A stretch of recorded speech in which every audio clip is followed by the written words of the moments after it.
Hi, good evening, everybody. Right? Uh, Warm welcome to Startup Weekend COVID-19 Sri Lankan edition. Uh, Hi again. Good evening, everyone. That's great to get it go live with all the hard works and efforts that we have put together for last 2 days. So the wait is over. So we are here to make sure that the celebration of last 2 days work is coming towards a more celebrative outcome, right? Again, warmly welcoming all of you from different platforms, from YouTube to Facebook channel, right?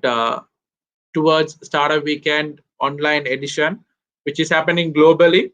So Sri Lanka is taking part as well. So without you, it would have been possible. So again, thank you very much. So let's get on to the main part.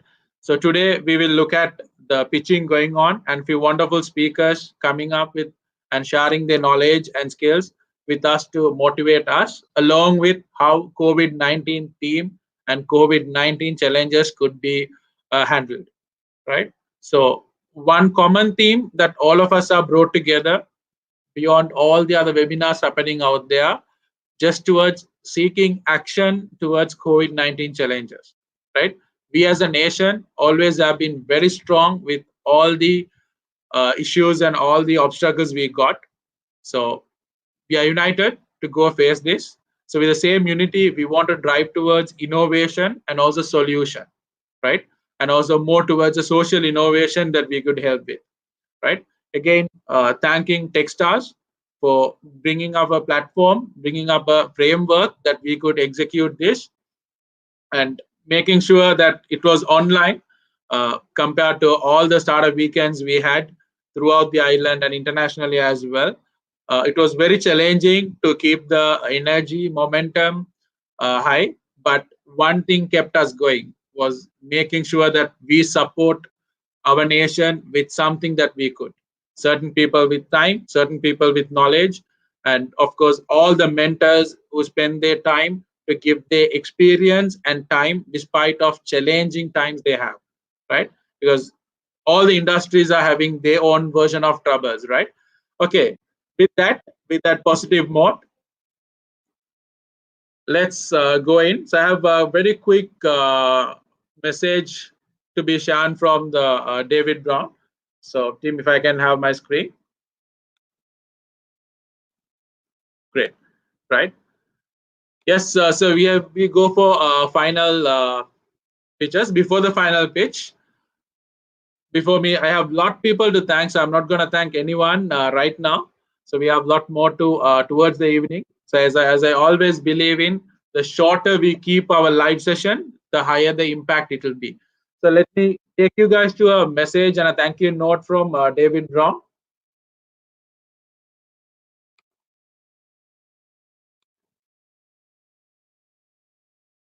Sorry about it. Hello again, David Brown here, calling you from my home in Boulder, Colorado, where I've been holed up for the last few weeks. Hope all of you had an amazing experience and came up with some really incredible ideas. I have no doubt that you did. Speaking on behalf of the entire Techstars network, I wanted to thank you. Your work and your passion are very appreciated. I really believe entrepreneurs are more important today than ever before. We have this experience from running startup weekends in person. We typically, if there is such a thing as typical anymore, we typically run them in 1,000 different locations every year all around the world. Hopefully you'll be able to join us in one of those when things get back to normal. Meanwhile, we also have dozens of accelerator programs. Today I'm wearing a t-shirt from our accelerator in Indianapolis. We hope you'll join us at one of those as well as your ideas progress. If you want to stay connected with us, please feel free to check out www.techstars.com. We have a lot of content there for entrepreneurs, especially a lot of content related to surviving in light of COVID-19. Thank you again. I can't thank you enough for working so hard over the course of the weekend to solve this really, really important problem. I'm excited to see what solutions you've come up with and how they'll change the world. Stay safe out there and keep working hard. Goodbye, everybody.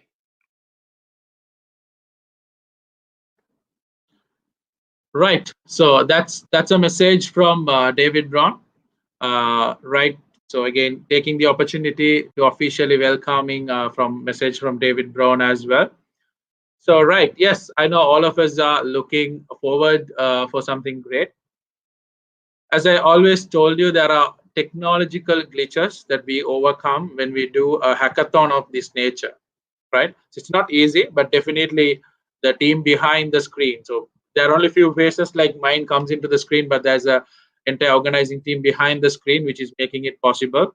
And thank you very much for all the comments and all the support that you guys are giving on the comment. Just giving a small note to be practically real, so it's gonna go for an 2 hour plus, so that there's a lag between what is being streamed and what you see in relation to 10 second. So having that mind, so a lot of speakers might also ask you questions, so that make sure that you interact in the live comments as much as possible. Again, thank you very much. Right, so with that, let's go back. So today we have our first speaker, right, uh, Jeevan Yana from Hatch. So who has also heavily supporting the all the industrial innovation ecosystem in his own capacity. So it's very pleasure to have Jeevan Yanam, the co-founder and the director of Hatchworks, being part of us to share. And definitely is one of your judge today. So he'll be on the judge panel. But at the same time, he's here with us to share his version, his knowledge, his skill, and his initiative that what he could help us in terms of getting things covered towards COVID-19 challenges, right? Yes, and also just giving you more background about Hatchworks. So Hatchwork is also one of our local partner for the event, and who has given a lot more support and making ecosystem existing in its own way, right? Yes, can we have Jeevan? Hi, thanks, Fawaz. Can everyone hear me and see me? Yes. Thank you so much for that lovely intro. So actually, I was just here, and I just want to thank all the participants. I think there's a lot of hard work that's gone on this weekend, and I'm sure all of you are brimming with ideas and excited about your ideas. And this is probably the best time to be inventing something, right? Because I think the opportunity that it presents ourselves, that with COVID and with the world, everyone working from home, the idea to solve COVID, or an idea that can solve COVID, can go global very fast. And that's really what I just wanted to share with you, was a framework which comes out of, it's called Singularity University, called EXO, which is exponential, for exponential organizations. And the idea is that you can take your product global. So I just want to impart on you a framework to think about as you form these companies, how you would take them outside of Sri Lanka, because I think the opportunity exists now not to be in Sri Lanka, but to go global. And I think that's where I wanted to share it. I'll just share my screen, which is the framework.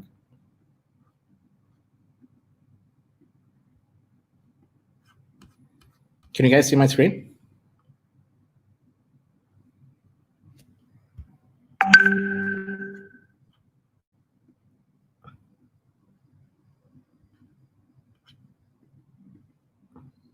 Yeah, okay, I see a yes from Faz. Okay, so basically, I've borrowed this slide deck from my colleague, but we talk about an MTP first. Okay, an MTP stands for Massive Transformative Purpose. And it's very similar to a vision, but I think it goes slightly beyond a vision. Okay, so how do you, the standard kind of standard that they, when you think about an MTP, is you should be able to touch 1 billion lives. It also talks about, why does my organization exist, right? It asks questions like, what is my purpose of my organization? Why does my organization exist? And if it's simply to make $1 billion rupees or make $1 billion. Those are great things, but those are not very good MTPs, right? MTP is really from the heart. It should touch 1 billion lives. It should tell why your organization exists and why people should connect to your organization to make that happen, right? So I think those are great things. And the reason we have MTPs obviously is it's great when sailing is smooth, but it also gives your entire organization and people around it the ability to connect, it's a clarion call to when the seas are choppy as well. So I think it's very important to have an MTP and a massive transformative purpose. Ours in Hatch is basically to provide entrepreneurs with opportunities that will take them exponential, right? And we are trying to do that in for example, in South Asia. We are planning to open up Hatch Pakistan very soon. So these are things when you have an MTP, you look beyond your shows and you look outside. And as I mentioned, it helps you navigate kind of the choppy seas. Great quote by Richard Branson. If the dreams of your company don't scare you, they're too small. Okay, and I think that's a great way to look at things, right? You see Richard Branson aiming for Mars and stuff like that, and I think these are kind of the moonshots and the kind of things that people come on board for. And I think if your MTP is not very clear, then people are less likely to be passionate about coming on board. And I think your passion needs to come out. And I know all of you are passionate because you've just spent 48 hours coming out with a company, but how do you really communicate that to the team that you're building, to the corporates out there, to your clients, etc., right? So these are things that MTPs are. It's purposeful. It has a purpose, right? And I think it's purpose beyond being having like a money, like, oh, I aim to be $1 billion company by 2022. So I think MTP should have that purpose, and really, what do you want to achieve to change society? How do you go global? How do you have impact in that global world, right? It should be inspiring, right? So if you talk to a random person, you tell them your NTP, they should be inspired, and they're like, okay, they should be willing to get on board with your MTP. The other things I want to mention was it should be connected to abundance. Now, this is tough for most startups to think about, especially when they're just starting out, and also probably when they're in the South Asian context. It's like, abundance, Jeevan, what are you talking about? I'm trying to scrap, the 1,000 rupees that I'm talking about. But I think if your MTP works on the theory of abundance, right? So the idea of abundance is that everything is coming down in cost, and if things go digital, which they're starting to look like they're doing, the cost of things should come down. So famous example is Kodak, right? Kodak missed the whole abundance mind shift when they were trying to stick to film and trying to keep that little piece of that empire with them. And when people started using phones and taking pictures where it was just digital and it was just very easy, no longer did it cost people $1, $1.50 to start, having memorable photos. So and Kodak just completely missed that bandwagon because they were trying to think about, how do I keep this little piece for myself, and how do I make money, rather than they missed the abundance theory of, okay, how do we make true impact? How do we get people to share as many pictures as possible? Okay, that's obviously going digital with pictures, right?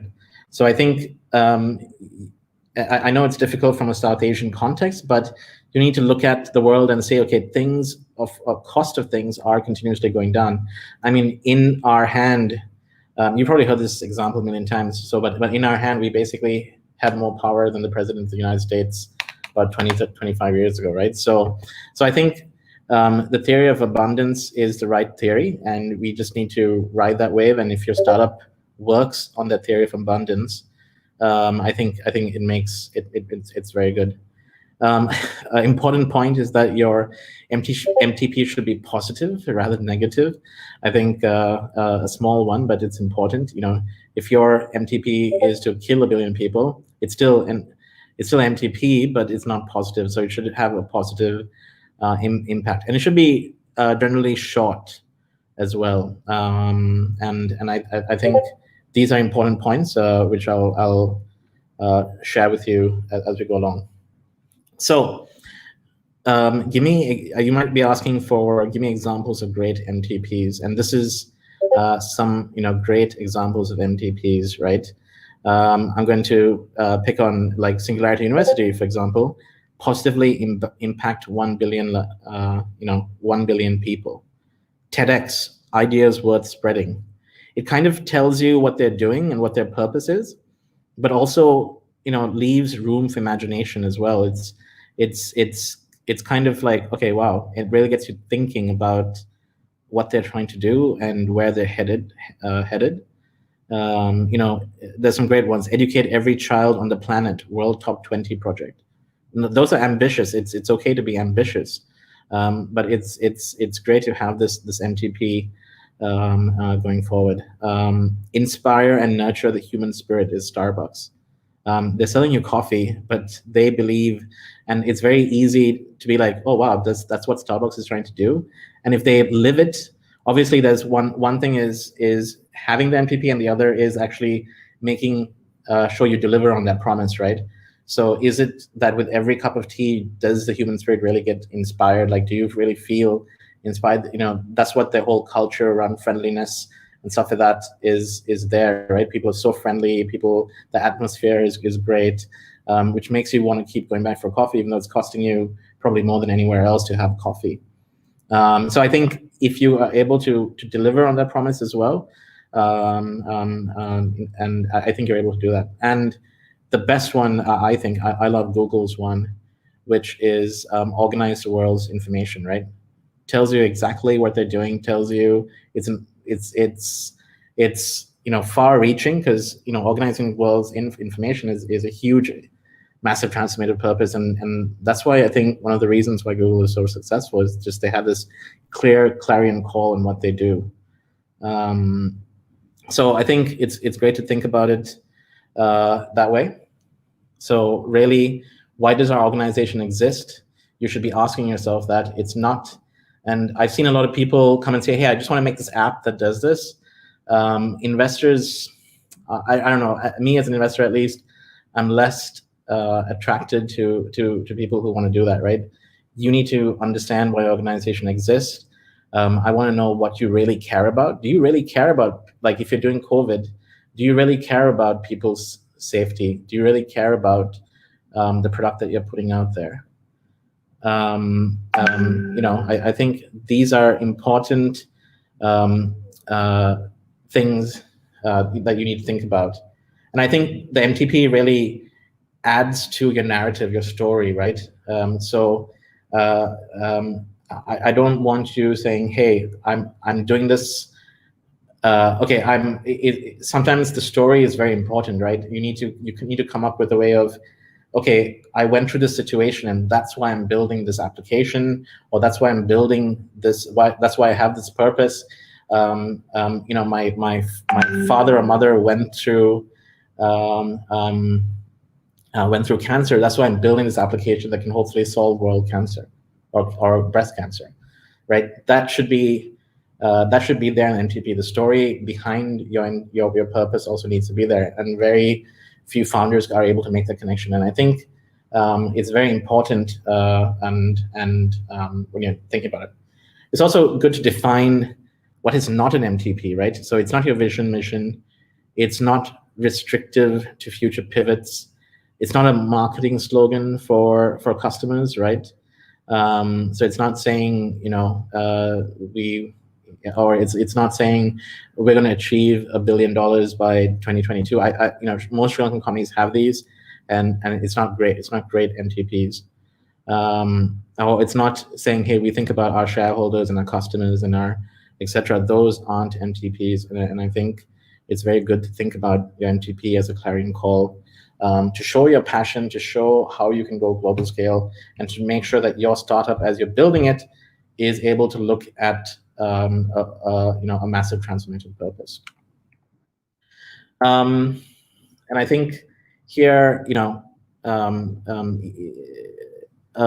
differentiating between the vision and mission and purpose.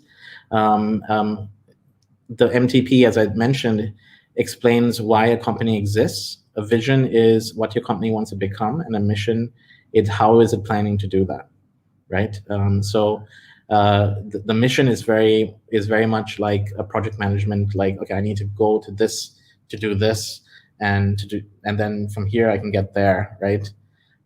So I think I'll definitely share this, but you need to understand what the difference between an MTP, vision, and mission is.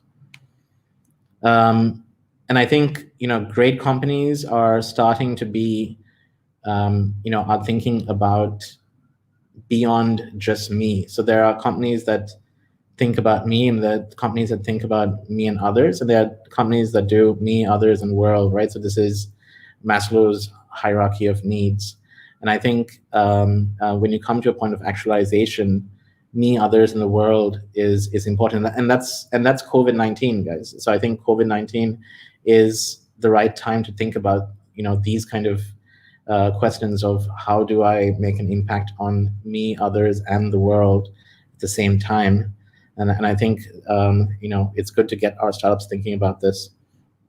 And I think this clearly shows you, right? Okay, you don't want to just survive. So you're surviving at these lower kind of Maslow, this Maslow hierarchy.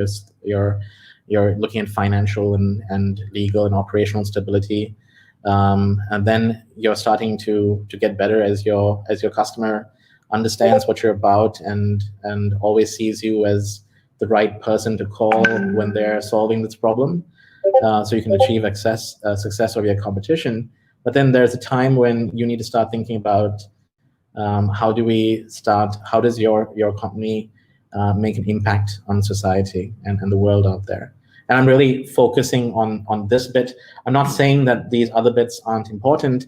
I'm just saying that I think on the start of your journey, it's good to start thinking about these things. And in 2 weeks' time, we're going to have an EXO challenge, which is a massive transformative purpose challenge on how do we impact the globe. A quick thing that I also want to kind of bring about is it's more than just the MTP. It's also the EXO canvas. It's also like the business model canvas. I'm sure some of you have heard about the business model canvas, but it also talks about how do we how do you bring about an MTP organization? And these are the things that it talks about. So you have on the left, it has scale, and on the right, it has ideas. Okay, so staff on demand, community, algorithms, leverage assets, and engagement is scale, and on the right, it's ideas. And then obviously you need information to implement scale, and you need information to make sure that you can scale, and also implementation where you can implement your ideas. Now, I'll just quickly kind of to be an MTP organization, you need 4 out of the 10 things here to be an MTP organization. You can have more than 4. Doesn't mean that when you have more than 4 that you're necessarily scaling better or being 10x above your competition, but it's definitely you should try and aim to use to have 4 or more. I can just quickly go into 1 or 2 of these things because I understand time is also being we're behind time, but how you need to check as you build your business, how are you going to leverage staff on demand, right? And I think COVID is a great way to do that, right? Or a great time to do that, because a lot of people are working from home. How do you leverage staff on demand to make sure that you're not bearing the burden of it all the time? And actually, I mean, if you think about it, Techstars is a great MTP. Probably follows MTP, because they are using volunteers across the globe, like Fawaz and etc., to basically build the sense of the, who are staff on demand, and are also community driven, and creating community for the purpose of creating ideas around COVID today, for example. So I think and then you have algorithms as well, which is important. So are you having algorithm does not necessarily need to be an AI algorithm. It can just be like a process or set of things that you do that make the outcomes good, like a system. Leveraging assets is Airbnb is a great example of leveraging other people's assets. How do you leverage assets outside? Engagement is how do you keep your staff engaged, engage your team, engage your stakeholders, all of that stuff as well. And on the right side, you have interfaces, dashboards, experiments, autonomy, and social. I'll start from the bottom. Social is very important because organizations are increasingly becoming more and more sociable. How do you use social tools like this become very relevant during COVID as well, like using Slack, etc. And I want to mention that some of these things you've actually got a head start on forming a company during this time, because some organizations, especially legacy organizations, are struggling to get on social tools, are struggling to get their teams autonomy and stuff like that, right? So you can literally, if you are able to correctly leverage some of these tools, your organization can go much faster, quicker. Giving your staff autonomy is very important as well. You don't want to be the main person getting I've seen this a lot in legacy companies, right? There's a manager, and the manager has to authorize everything, every single thing. And then eventually that manager just becomes the bottleneck himself, because there's only a certain amount of time that he can allocate. And then he's not giving his staff autonomy, he's not empowering his staff.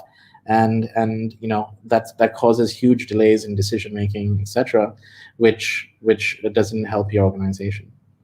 You need to have a culture that experiments as well, that creates experiments and does a lot of experiments doing stuff.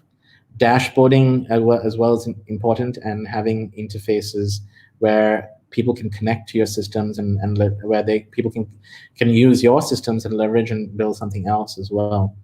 So those are all important points. I'm just going to take you through an example of, I believe this is Airbnb, which is basically they use the ExoCanvas to build things, and you can see they've got 9 out of 10, I think, in their platform. So their MTP is create a world where you can belong anywhere, which is huge. It's a great MTP. They're using staff on demand, so ranking system for both places and travelers is their staff on demand. They have a algorithm which basically ranks systems for both places and travelers. They leverage other people's assets. So you can put up an Airbnb on your space. They have engagement, blogs and posts about travel tips, travelers from all around the world. That is itself engagement. So if I'm from Sri Lanka, I'm going to Canada, there's engagement between the two places, etc. Interfaces, again, ranking systems, dashboards. They use the Lean Startup Dashboard. So these are. I mean, I'm just going to put it up there for a bit more, but these are how you can create massive, organizations. And I think it's worth thinking about today rather than later. Even though I understand some of you might be very early, but in the next 2 weeks, we're going to have an EXO challenge by Hatch, again calling Sri Lankan startups, etc., to come on board for the EXO challenge globally. So hope to see you guys there, and thank you very much.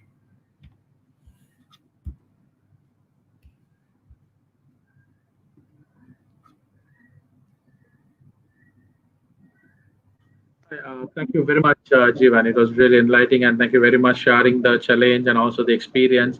I think probably on the right context, it should really help the people out there watching there.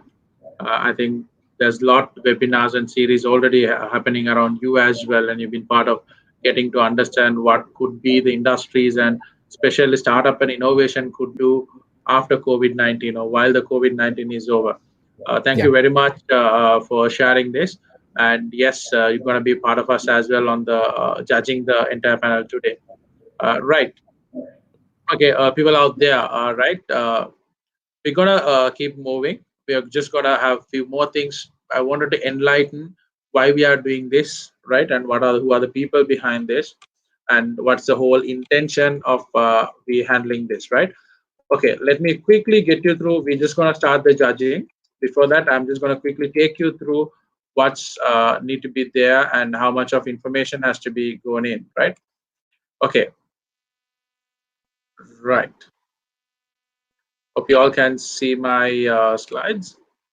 Yeah, my team can help me to put.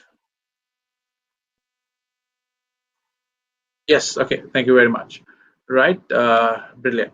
So let's go ahead a little bit around judging criteria, right? So today there's going to be judges will evaluate the top 10 ideas, and where there'll be top three winning teams being selected today, and there'll be 5 minutes of pitching time for each team, and in between the pitches we will have one more speaker coming in to enlighten you a few things, right?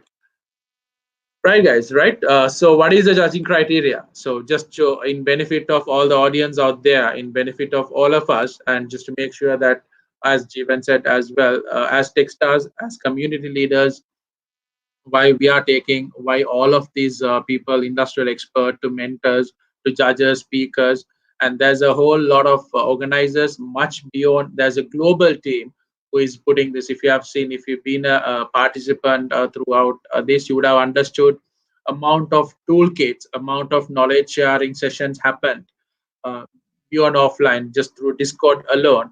Apart from the live session, there's a lot of people behind. So the intention behind that is to bring towards the innovation and the entrepreneurship inculcation we have done so far with multiple initiative to bring an impact towards challenges we face through COVID-19.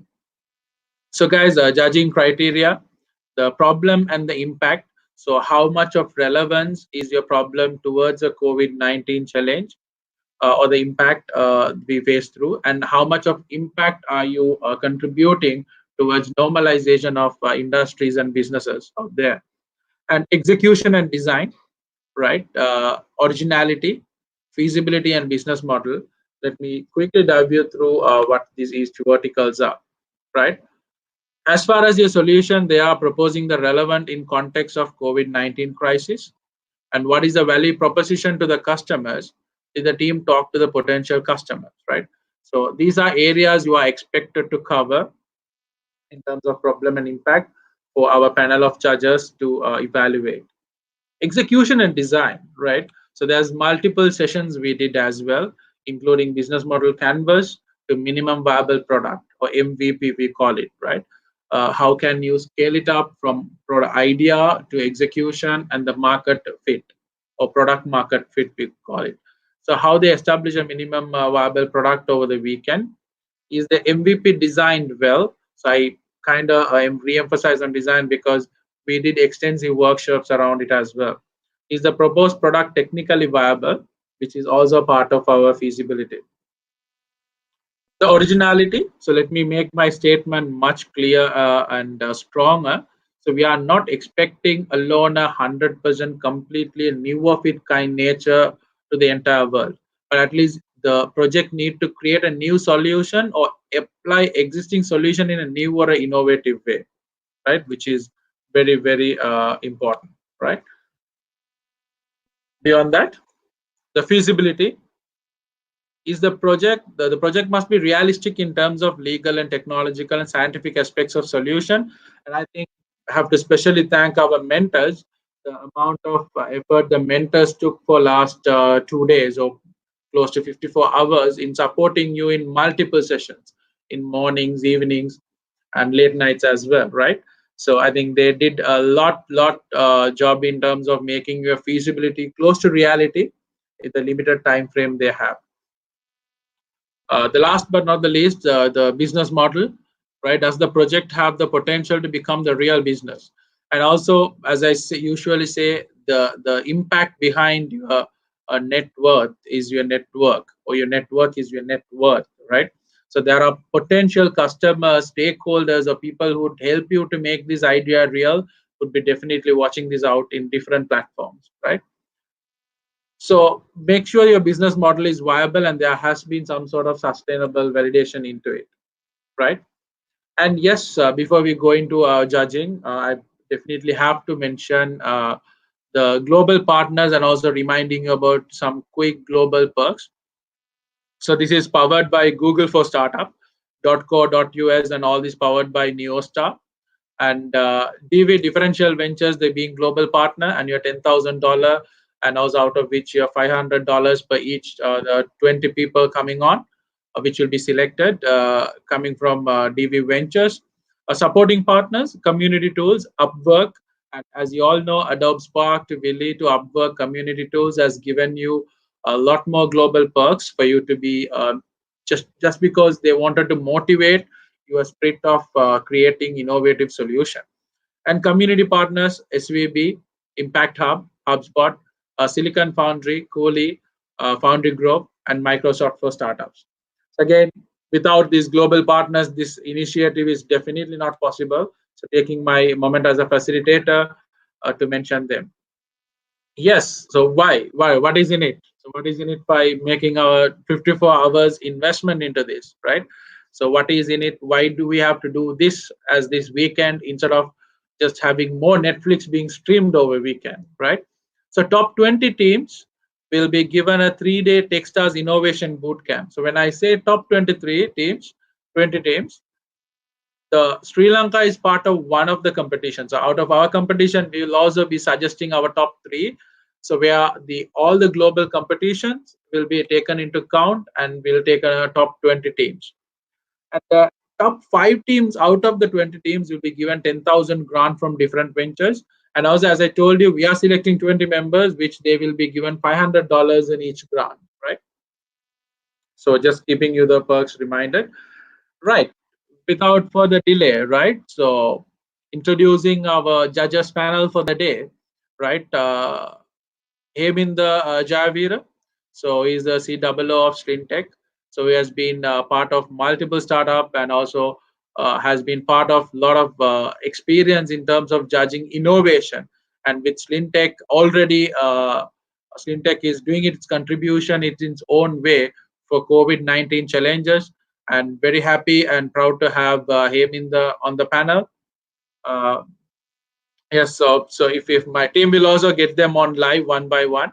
So yes, thank you very much, Hevinder, getting us your time and also your skill to be shared here, right?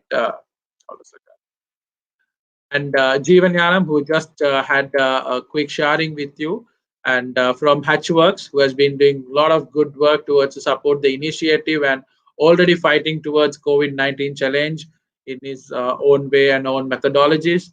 And thank you very much, Jeevan, once again for being part of us to add value to the great panel today. So then again, Kanishka Viramunda, so who is the founder of PayMe India and also Square Hub, so who is already working towards and also an active member of Startup Weekend and a facilitator too.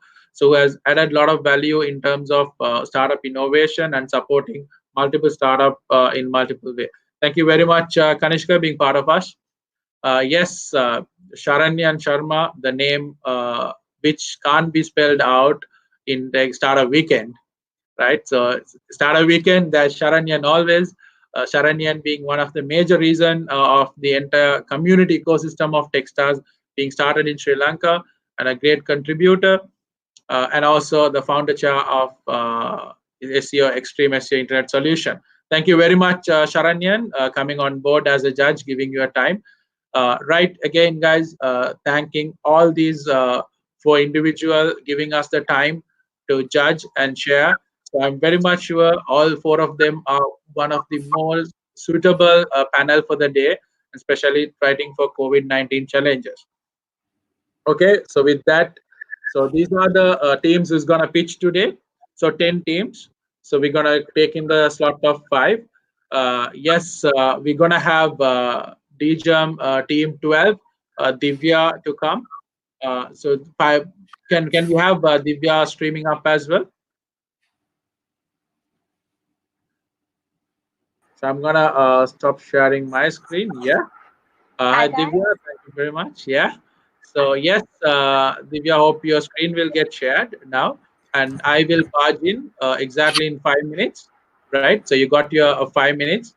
Judges, Yes, hope all of you are ready. yes, sir. Yes, good. Okay. Perfect. So judges have the sheet there. So again, to in best knowledge to all of the other people who are watching us. So it's going on live. The judging is really live, and they have their live scoring sheet with them on the judging criteria that we discussed. Right. Thank you very much, and Divya, all the very best for coming on board. Just stage is all yours, and your 5 minutes begins. Good afternoon, everyone. Our product is DGERM. It's lightweight, it's effective, it's an e-sterilizer, and it's sensor neat. So, a lot of you know that COVID-19 has posed certain challenges. Like when you bring something from outside, it may be contaminated, and you need some way to sterilize it. So instead of using traditional ways like bleachers and all, we are using UV light to sterilize. Uh, so here's a product.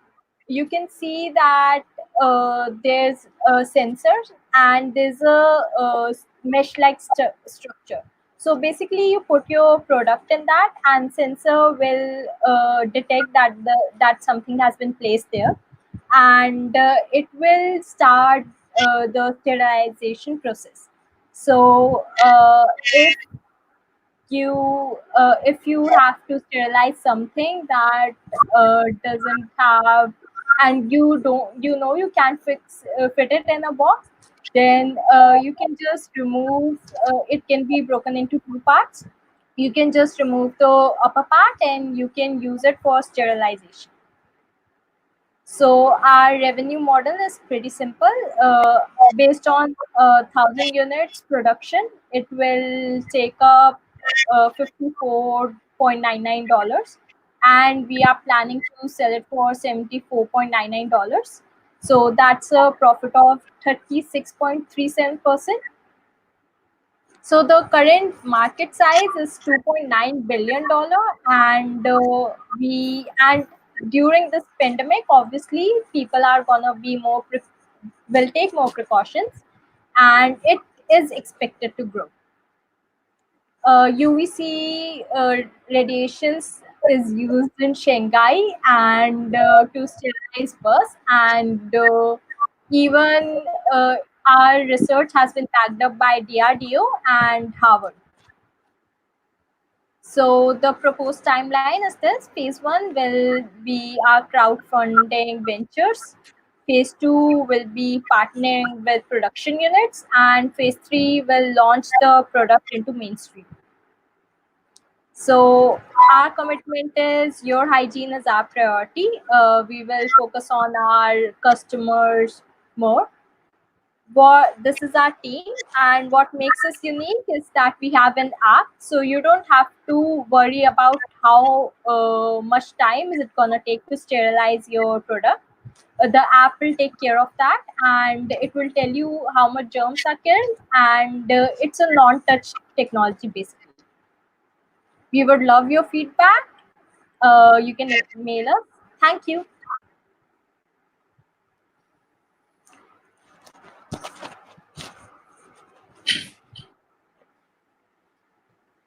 Great. Yes, you have a minute more. You're all good, right? Yeah. Okay, good. Right, judges, you have close to 2 minutes. If you can, whatever the notes you have to take, or if you can go via live judging, live scoring. Right. Just a question, like, is there a live, like for example, if once I put UV over a particular thing, does it say that it's gone for sure, or you're basically saying the app will tell me, will time it and tell me, okay, this is now the time that it's The app will basically have a sensor that will detect how much germs are killed. So it will give you an information that hey, it's now sanitized and this much if with this much effectiveness, and you can now use it. Can you explain, like when you say a sensor that detects how much germs there are you talking about, like what is that? Like we are using se- actually that's the part where the electrical engineer in our team, that's Jaskaran, will come in, and he will have some sensors in the machine that will actually help us in letting our customers know. Okay, I'm just trying to understand what is the technology. At least, do you know what technology you're using in the sensor? Like, is it infrared, or is it UV, or what is it doing? I guess it will detect via infrared radiations only. But the UV light will be used to sanitize the product. Right. Yes. Thank you very much, Divya, and thank you, Jeevan. So, okay, just again for the common awareness that we have. So, this Jeevan was able to ask a question with Divya, provided because she had a minute plus. So, we will not have extensive Q&A, just 5 minutes, and then we are done. So, no, cool. So, which in fairness, Jeevan used that particular 1 minute to give an opportunity for her because she had a 1 minute plus. Uh, done there, right? Okay, cool. So let's have a 2 minutes for judges quickly. So thank you, Divya. All the very best. Fingers crossed. Get your team Thank cheering you. up, right? Thank you. Cool.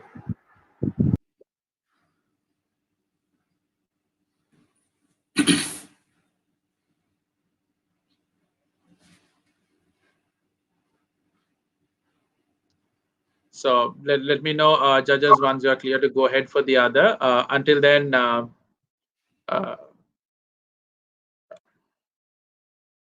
right, my tech team, they can bring the other team onwards.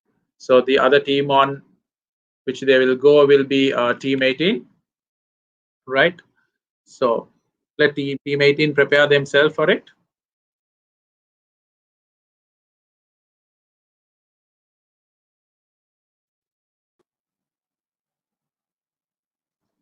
Yes, Divyan from team 18. Uh, yes, getting his slides ready. Again, guys, let's cheer all the technical heads up we are having. For the first time, we as an ecosystem getting this go, right? Great learning. Right. Divyan is ready. How about our great judges? Ready to go? Or let's have more time? Good. Yes. Kanishka, him in the good?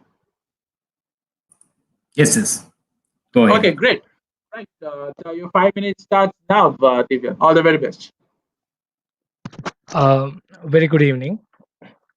So, we are at the third day of starter weekend, and we are here with our product, Vira Trek Trace to be safe.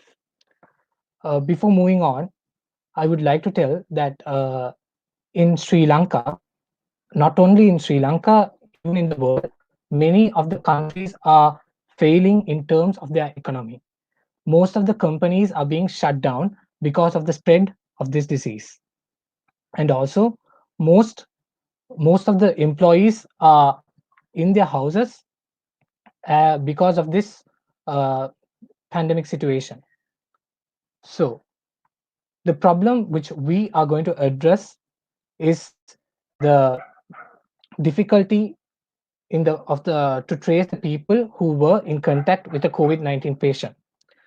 The problem with the companies is that they are unable to put their labor force into work as they are being scared of this pandemic situation, and we are here to support them and to give them assurance in making their workers work in the company and giving them an assurity. So basically, what we are doing is we are going to help the companies to track each and every employees and make sure that these employees are not affected by COVID-19. The solution is very simple, a mobile application that facilitates Bluetooth tracking, which helps the authorities and also the company to track people who were in contact with a person who gets affected by COVID-19. So, who are our target market? Our target market are the companies with a large workforce, political parties to ensure safety during meetings. As you all know that we are going to have our elections and there will be several meetings going on. So to have a control of the people who are engaging in these meetings, this app will be very useful. And also event organizers who organizes these mass events. To be honest, even though we are in a curfew situation, in a day or two, everything will have to get back to normal. Like the countries will open the companies, and we will be in a situation to work. And even though we start to work, the pandemic situation will be always prevailing, even up to the extent of to another 15 months. So in uh, at least, and if there is more chances there is a bigger possibility for this time limit to exceed. So we are planning to make a safe environment for the people who are coming to work in these companies with large workforce where there is a high probability of this disease getting spread. So who are our competitors? For now, My Health Sri Lanka, which is an initiative by ICTA, Real Time Tracker, which was uh, founded by Arimac, and which this project is again going in parallel with the Health Ministry, and also a Tracer application, which is using Bluetooth. It is also being worked by Arimac, and Trace Together, which is an app functioning in Singapore. So there are these many options. Then why ViraTrack? So the main reason is that our target market segment is very different from these four. As you all know, these four are focusing on the general public, whereas we are providing a customization where we segment our customers into companies and political parties and event organizers, and we focus on the safety of their employees or of their participants, and also predicting the risk of employees being affected by corona. This is implemented by using a questionnaire, which is which is prepared using the MOH guidelines. And using this, the employees will be asked to fill all these criterias, and the risk probability can be predicted. The third factor is that providing alerts if corona patient being detected around the place where the Yeah, employee just a lives. quick interruption. Last minute, right? It's good. Yeah. Yeah. And providing precautionary methods and assistance for employees. So we had some validations, and most of the people said they were happy about a mobile application which could help them in this pandemic period. And this is our business model canvas. And this is the technology architecture. And we are planning to move to a package-based pricing model. And this is the demo of our application. And this is the demo of demo pop-up of the questionnaires. And this will be the suspect tracking dashboard. And you can see the link which is provided. And this is the place where the information gets stored. And this is a risk analysis which was done by using few dummy datas in relation to COVID-19. And this is the team behind the initiative. Yes. Yes. And thank you. Not just big fair. Thank you very much, Divyan. Very good show. Yeah. Right. Yes. Over to you, judges, for the 2 minutes. Divyan, fingers crossed. Get your team excited in social media supporting you. So we'll give the 2 minutes for judges to carry out the closing points, right? Yes, and other note for all the other participants out there, please do have a look at your Discord channel, right? So there are some active announcements going on there as well. So just have a quick look at Discord, but get all the entire team communicating. Make sure that you as a team, when they go, all your colleagues and all your people around you is cheering you in social media. Yes, thank you, Divyan. Right, the team take down Divyan.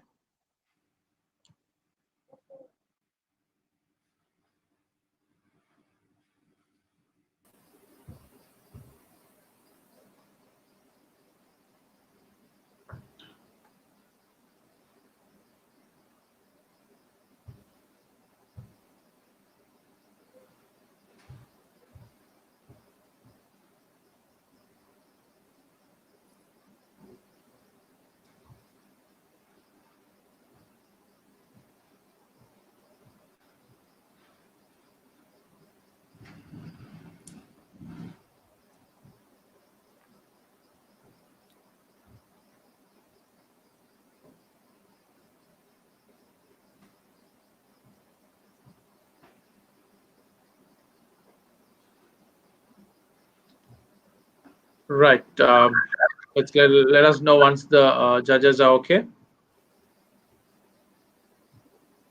Take your time because it's very important that you note down your sheet. So yeah.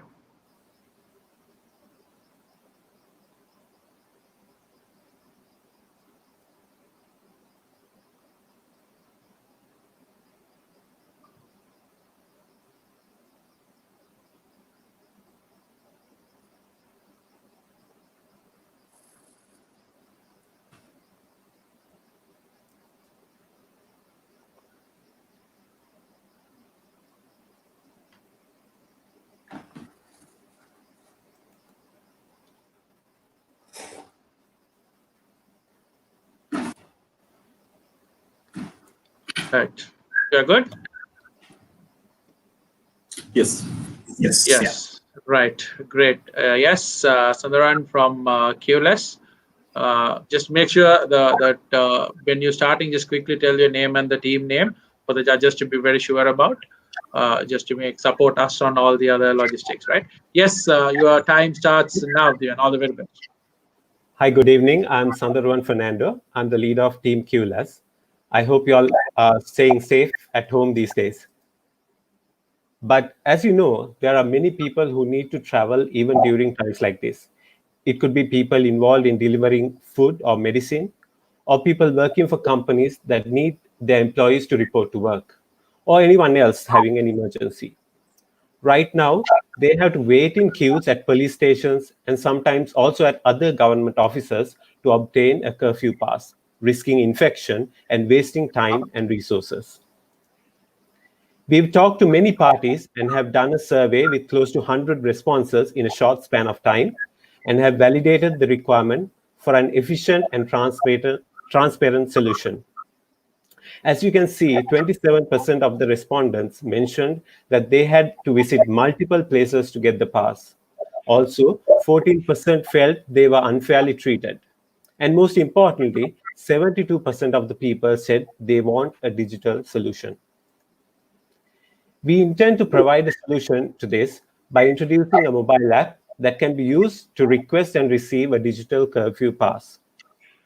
It will display a QR code and a unique ID, which can be used to quickly verify it. Also, it will show a countdown timer indicating how much time you have left. Additionally, it will show the areas within which you can travel. Also, as part of the solution, we will provide a portal to be used by the government officers to process a request for a curfew pass. We have seen similar solutions adopted in other parts of the world, but our solution will take into account the Sri Lankan process and the stakeholders involved in decision making. We plan to partner with the government by approaching relevant ministries and task forces to get their buy-in. We also plan to provide parallel low-tech solutions such as texting and USSD-based methods for people without smartphones. In the future, we plan to use the same app for requesting time slots at government offices such as Department of Registrations. Also, using the same portal interconnecting various government officers, we can digitize other government processes in the future as well. So these are the high-level activities we have already completed over this weekend. Our next steps would be to complete the MVP and approach the government and pitch to them. And I honestly believe we have the secret sauce of success by looking at how much we have achieved in the just 2 days. We have a valid requirement as shown by our surveys. We have a current urgent requirement and also future implementation plans. And most importantly, we have a dynamic team with various skills from software architects to business process experts and even security experts who can lead this to success. This is our wonderful team, even though we also haven't met each other face to face yet. I will end my presentation with a couple of demos of our web portal and our mobile app. So this is where the relevant government official logs in. Once logged in, he will see a dashboard showing the stats which are relevant to him. And he can view the requests which are assigned to him and choose to approve or decline the curfew pass based on the information. Then it will be transferred to the next official in the chain. And finally, a valid curfew pass will be sent back to the user's phone. And here I will show a short video showing the basic functionality of the mobile app MVP. This is where the user can request a curfew pass. In the future implementations, we intend to add user profiles so that the user doesn't have to enter all this information each time.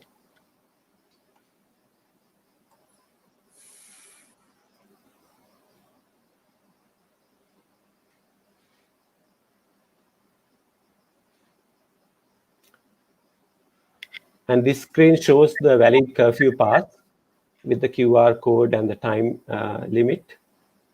And this screen shows the history, actually. So let me get back to my presentation. And with that, I can end my presentation. Thank you very much for your time. And on behalf of my team, I would like to thank all of you for the wonderful opportunity. Thank you. Right, spot on, and thank you very much on the right time. Yes, thank you very much, Sandra, and all the very best for what you have done. Yes, judges, you have your 2 minutes. And Sandra, please get back to one of the YouTube Live or Facebook Live. Be part of us listening to the other pictures and encourage others. Thank you very much. Okay, thank you.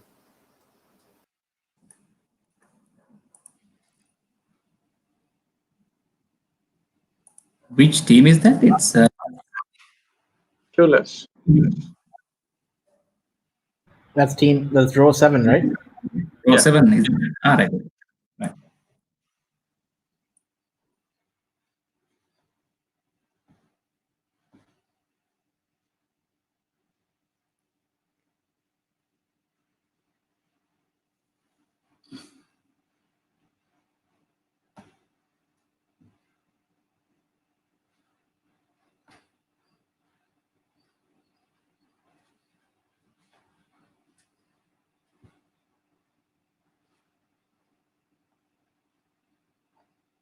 Right. Next in line to go is team 1. So whether can we have the presenter for team 1?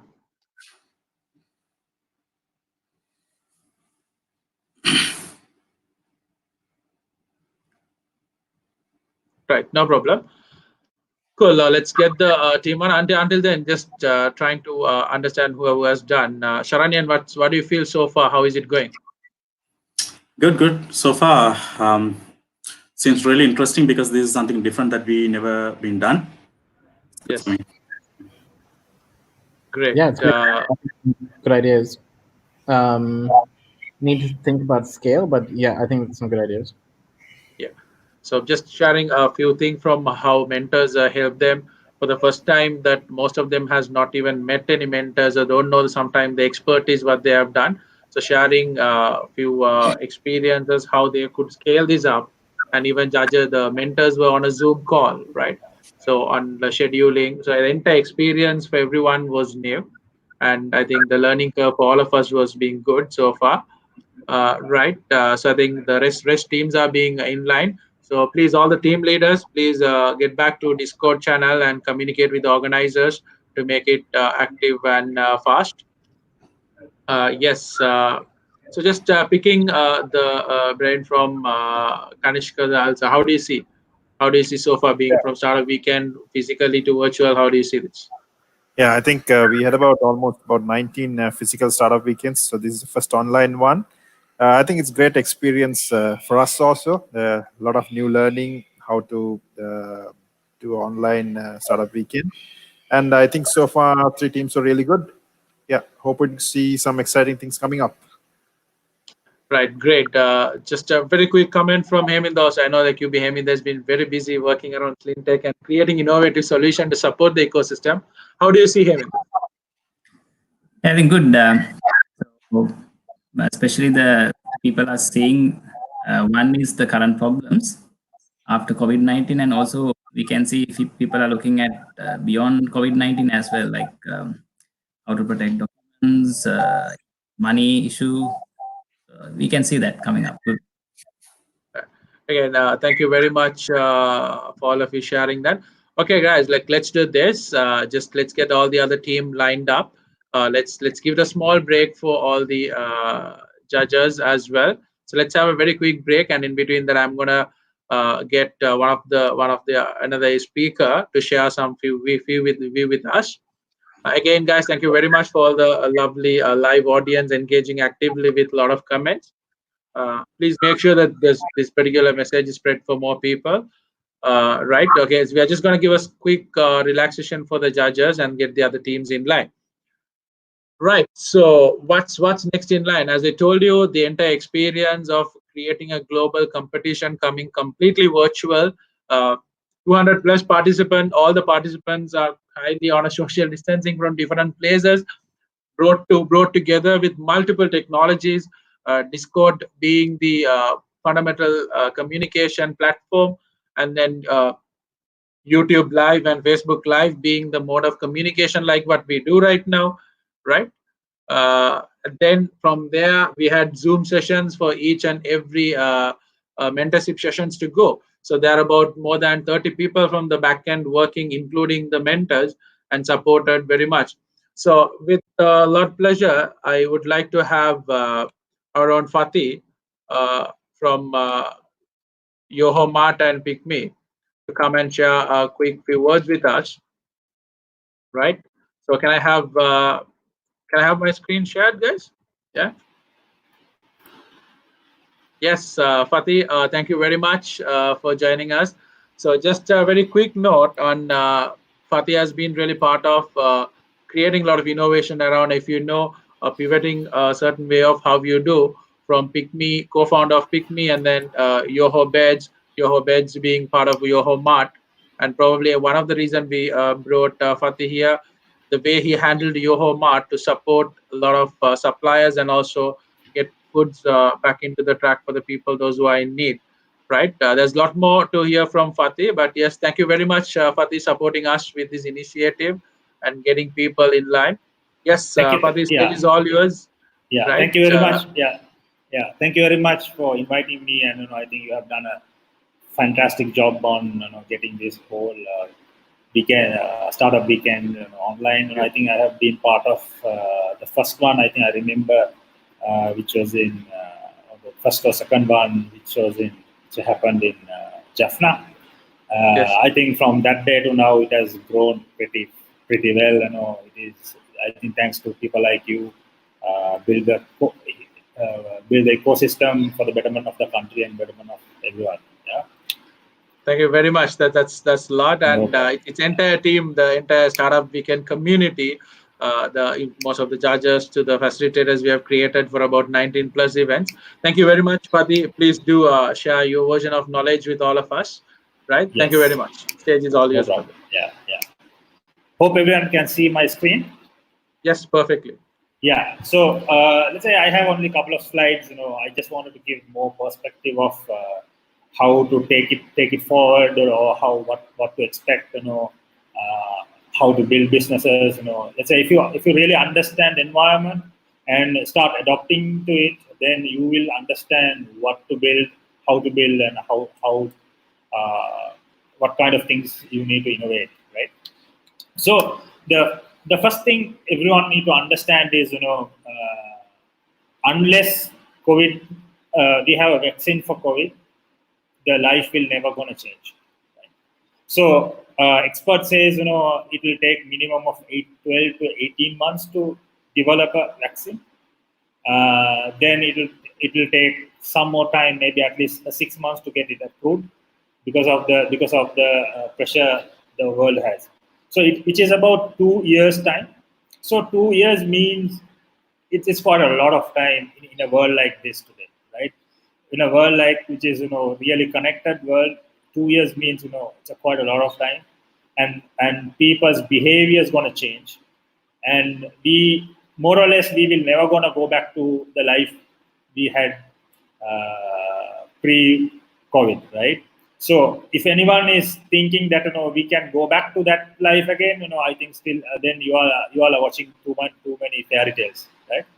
So so the understanding that we gonna live in a different world will enlighten you what do you need to do, or what do you need to do ahead, right?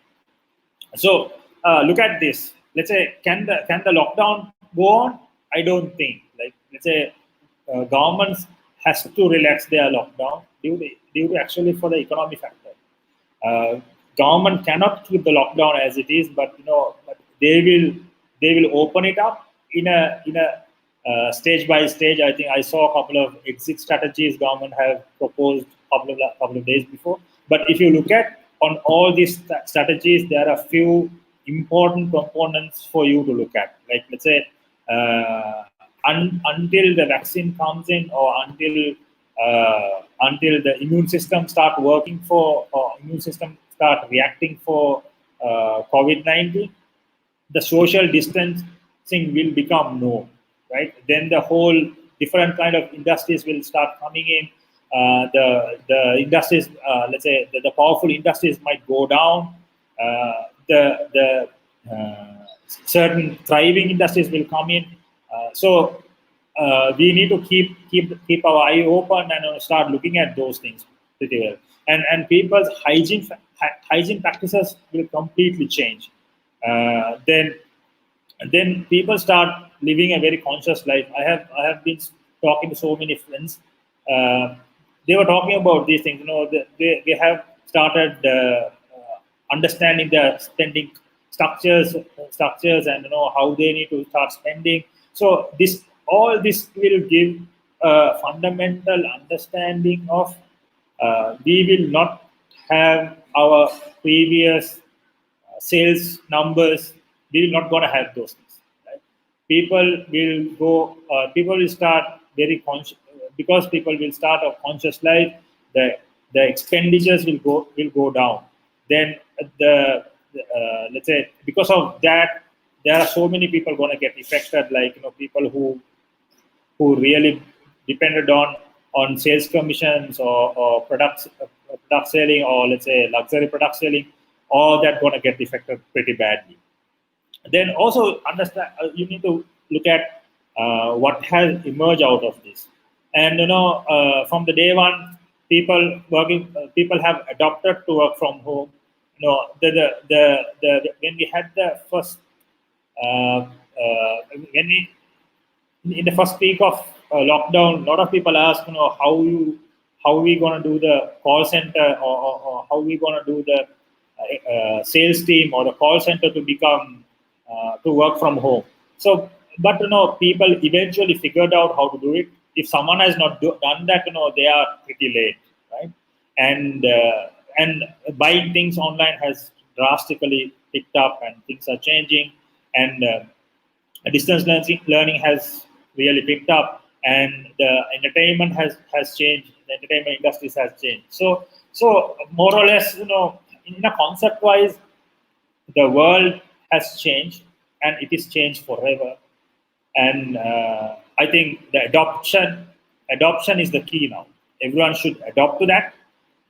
We should not be thinking, we should be waiting that things will come back to normal. It won't come. More or less, it won't come. I think the survival of fittest has now changed to survival of quickest. You need to make the decisions very fast and act fastly, move fastly. So the people who move quick, there are a high chance they will win the game. And now it is becoming it's a forced entrepreneurship. It is forced onto the people now, because let's say the degrees what you have, the educations what you have sometimes might not be very relevant at a time like this. It's all about how you survive on this game, and how you manage your finances, or how you start making money out of a situation, or how to find new ways of make money and survive this through. And I think as a concept wise, or as a whole, these are the bigger changes we need to adopt right now. And also you need to quickly identify. I think you would have learned what are the diminishing industries, and what are the thriving industries. I think one of the major impact is going to come in for the job market. So let's say I think most of the companies have done a salary cut, but I will not be surprised to see another round of salary cut. Let's say if someone has done a 30%, I will not surprised to see another 30% cut will get imposed. So all that lead to understand, all that lead to make things how to move fast. And the bigger companies who have not digitized, they need to really think of how to do it. Like, let's say tech going to be the core of any business anymore, or in the future, tech will become the core of the business. It's like, example, let's say in a restaurant, the kitchen is the most important thing for a success of the restaurant. Like that, now the tech will be replaced to kitchen for a restaurant business. So anyone, any company, any business which has not gone into tech, they need to really start looking at it. Tech does not mean having a website or an app or something like that. It is data driven. Tech is kind of like a data driven decision makings, and all that operation becoming automated, and all those. That's what I meant by tech. So and let's say I would like to, let's say, touch upon what we did also. Let's say we are a company which is predominantly in tourism. So what we did was we were selling hotel rooms. So what we realized at the beginning of COVID is, next 2 to 3 years it's gonna be a doom years for us, or there won't be much travel and tourism for next at least for 2 years. So we had a choice whether we wanted to stay like this and hope for the best, or get out and do something. So then we saw. Then we also had about 40 people in our company working, and we were thinking what to do. Otherwise, we have to let go everyone, and let go everyone, and we have to shut the operation. So that's why we took the initiative of getting into grocery, even though it was not a easy industry. We knew it is not something that we can just go and disrupt, but out of necessity, that we had to go in and do it in a better way than others do it. So up to now, we are kind of successful on doing that. But but a lot of challenges ahead. There are a lot of work to be done. So why I'm telling this is, it's everyone's decision, or everyone has to take the first step, or take the decision very fast and act on it, and don't delay your decision. If you need to do something, get it done right now, and delaying will make you let's say, delaying will not bring any advantage for you. And that's let's say, hope everyone will start working on something, and start understanding the opportunities available because of this situation, and take upon that and thrive on that. Thank you very much, everyone.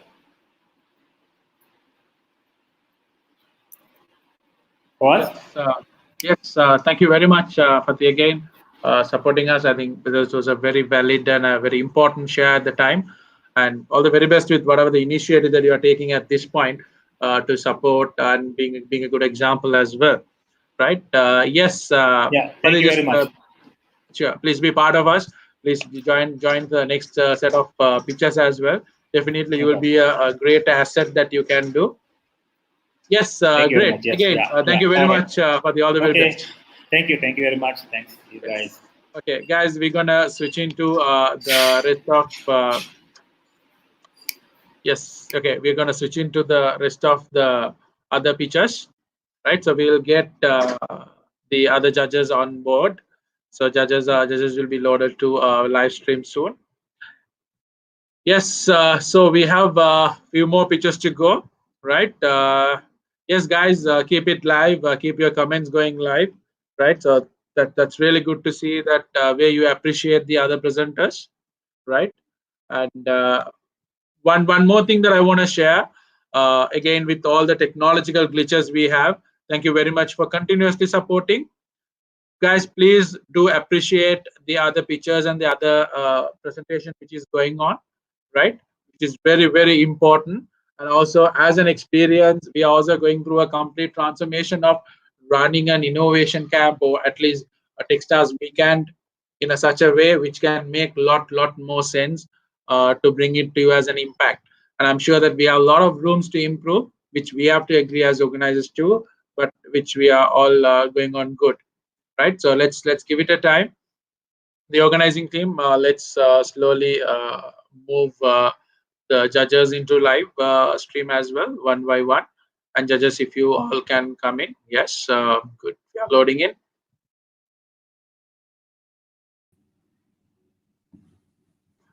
Right, great. So we have our great contributing panel again back on live, which is great and good. Let's have the other participant coming in. So the next participant will be Rameda from Team QLE. So yes, and just guys, just to be very specifically honest, the judges also giving a lot of time back end. Apart from what they are sharing on the screen, they are doing a lot more genuine work to get it marked. And we also having it for the first time. Thank you very much again for the judges taking that commitment in board. Yes, Rameda. Sorry, Rameda, Kolita. Right, all good. So Kolita, are good to go? We can't hear you, brother.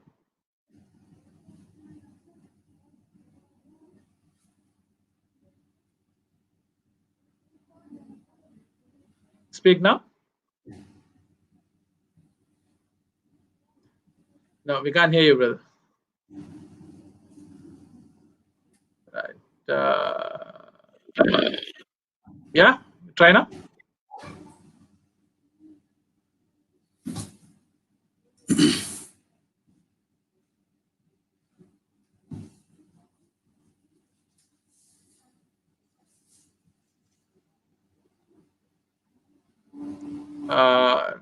Kolita, Rameda, can you speak?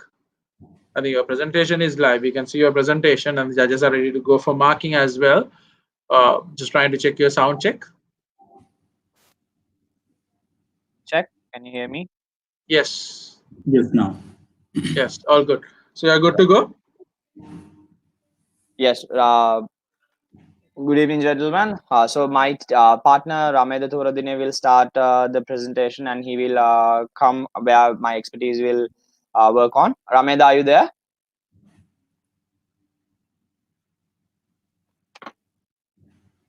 Right. Okay. So Rameda,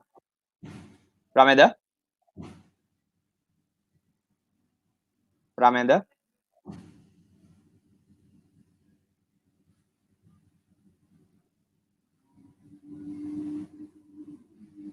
Hello.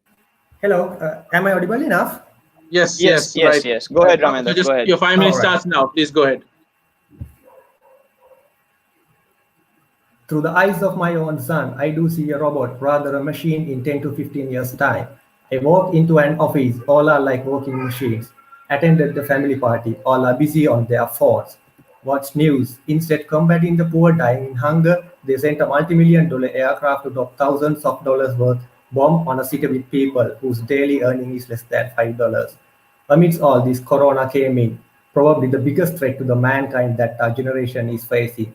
But I do see a bright light in the dark. Walking machine badly wants to meet his office mates. Kids want to move out and play with friends. Leaving the competition aside, Ford, GM, and Tesla are making medical devices, and everyone cherish a family dinner. Being a professional, I have dealt with individuals of many walks of life. Simply wanted to capitalize the situation to bring in emotions and engagement to everyone's life.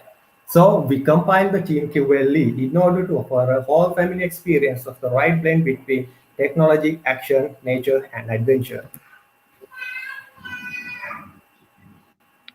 Right. So what we have come up is an online portal platform which we are naming as Tank. That is again technology, action, nature, and culture. Tank is one platform where we will be bringing community. Will bring in community, education, and entertainment all together. So it's a mobile app that will have a community, and also a mobile app that will push on contents that is produced specifically for learning, and a mobile app that will actually connect communities in terms of executing learning. If we can go forward, so this is the in a very rushy situation, we have come up with a couple of sketches for the app.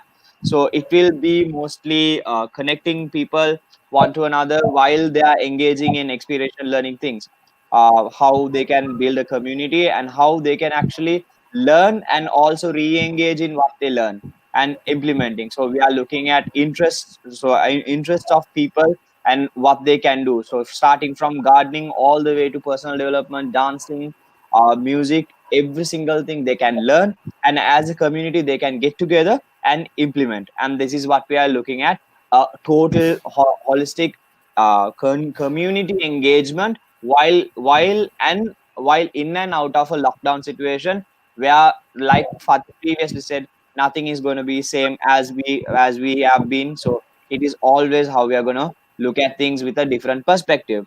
The app will have an individual profile where a person's interests will be listed out. There will be challenges where they are being asked to execute certain deals. And while that is happening, this app will also work as a marketplace for certain vendors, where we will be engaging vendors in terms small businesses to cater to these users, the mobile application users. We are looking at fertilizer suppliers all the way to like guitar coaches, like top musicians coming on board and working. The app will actually be influenced also through the Sri Lanka military Turliya Varuna program, that is a tree planting initiative, where this will be working as a main influencer. Along with that, we are looking at a very savvy push strategy to work on social media, Facebook primarily, to increase downloads, and we are also thinking about using location-based advertising. And that being said, the ITN has actually agreed to run a promo feature to reach the masses through this application, and how we can push the content to the masses in a different language domain altogether, which means basically Sinhala. The contents that we are going to push on the mobile app will be pushed into the masses in Sinhala, and we will be picking up how to engage these people through this program as well. Now, for all of this to happen, what we are expecting from this is basically nothing else, because my experience is into branding and consulting. Ramendra is into training and development. What we require from all of y'all who are watching and all of y'all are right now out there is a technical guidance and how for us to work this out, and more importantly, an investment on equity shares. Right. So this is Team QLE. Thank you very much. Have a nice day.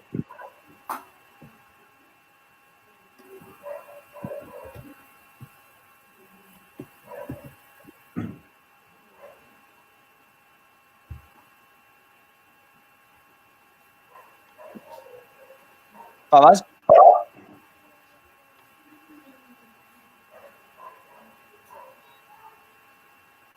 Right. Yes. Thank you very much. Thank you very much, Ramed and Kolita. Just please sign off, and please be part of YouTube and Facebook Live. Share your teams going on. Right. So let me give the 2 minutes for judges to get the in order to complete it. Right. Yes. Kolita, again, thank you very much. You can sign off.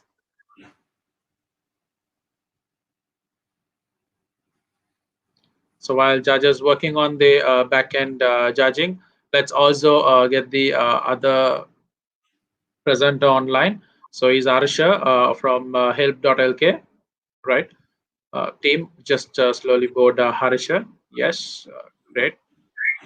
All right. Hello. Yes. Cool.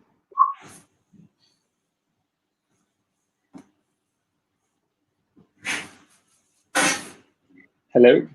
Hey. Yes, all good. Harsha, give the judges a quick time. So once they are okay, go ahead from them. We'll go live, right? All good, judges. Let us go. So this team is help.lk. So let's also make sure that judges instruction is very clear. Yes.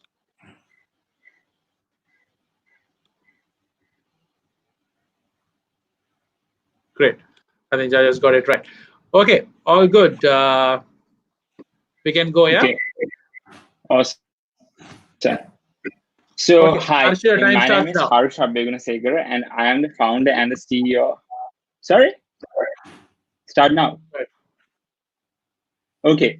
Hi, my name is Harsha Begunasegar, and I am the founder and the CEO of help.lk. So we connect students who are looking for quick, small help with their studies with passionate volunteers. We are bringing volunteering online. So we researched a lot. 78% of the students said they have classes until late evenings and have 4-5 sets of homework to finish by the next day.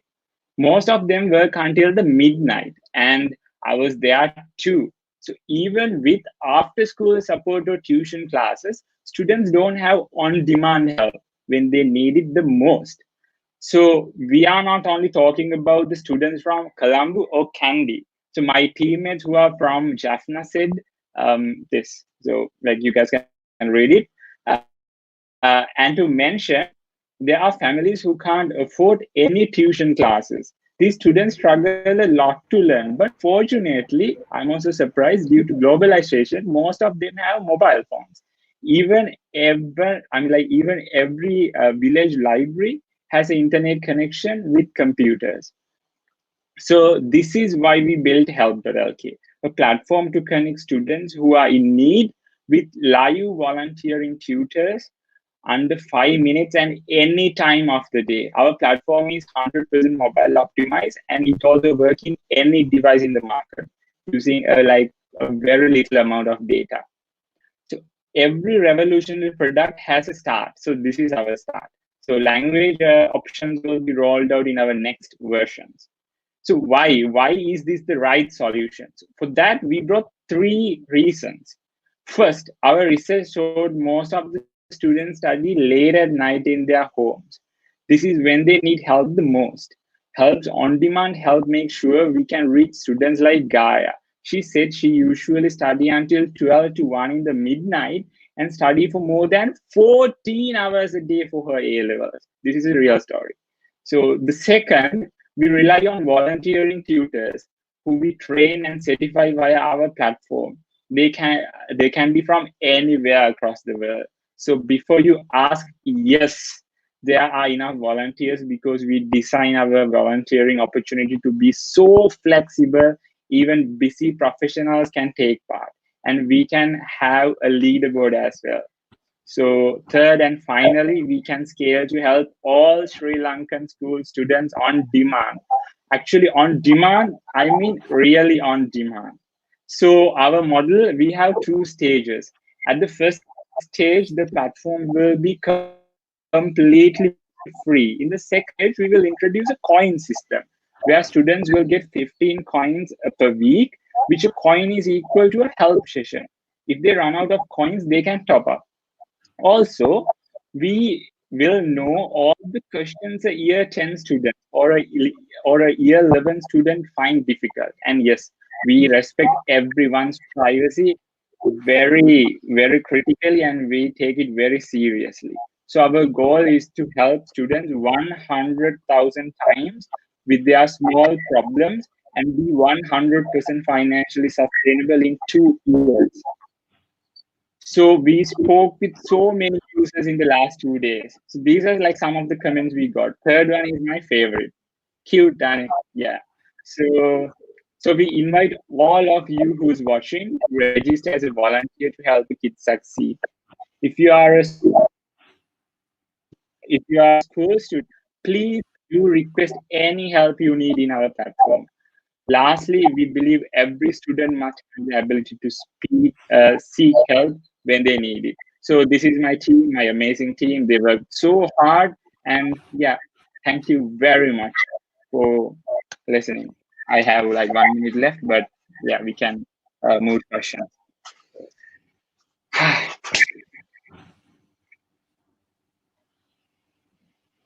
Yes, Yeah, thank you can move very to much, questions.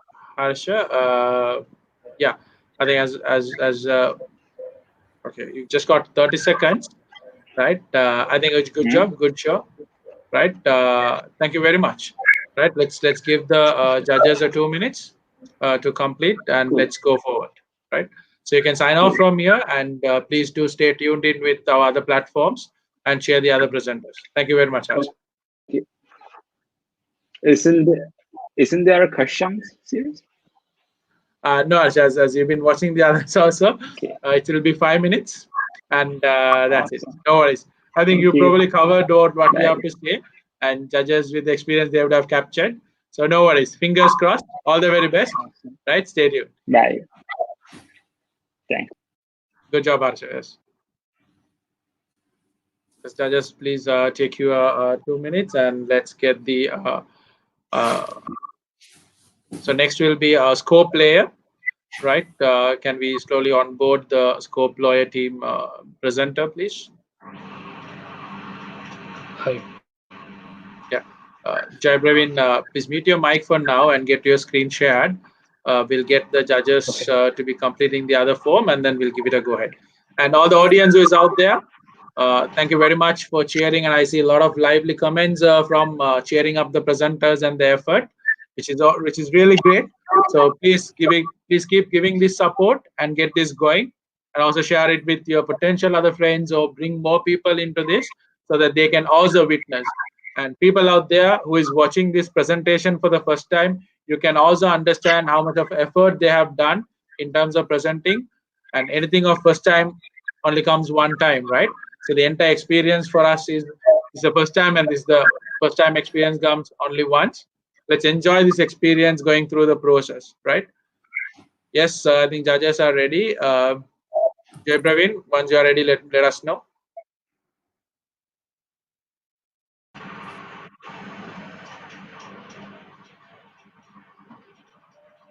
Right, you can share your screen.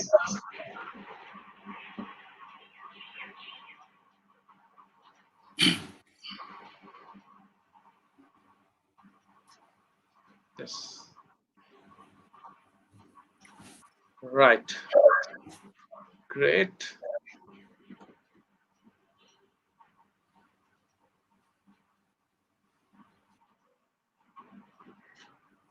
Okay, we are good to go.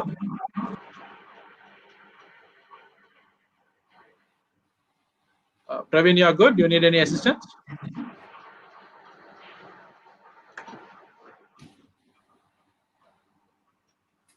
Great.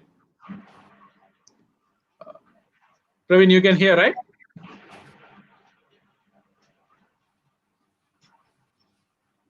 Hello? Hello, Praveen? Scope the presenter from Scope Layer, can you hear us?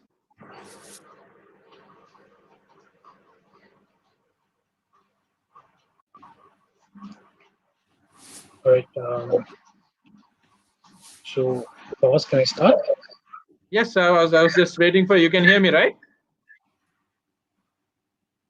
I'm sorry? Yeah, please go ahead. Start. Your 5 minutes starts now. Please go ahead. All right. Welcome to all the presenters today. I'm here to present Scope Layer, a revolutionary marketplace. So Scope Layer, we have identified 3 different problems, and one would be the downsizing of HR resources. As we know, due to COVID-19, there's a lot of companies who are downsizing their HR resources. The second problem would be job security.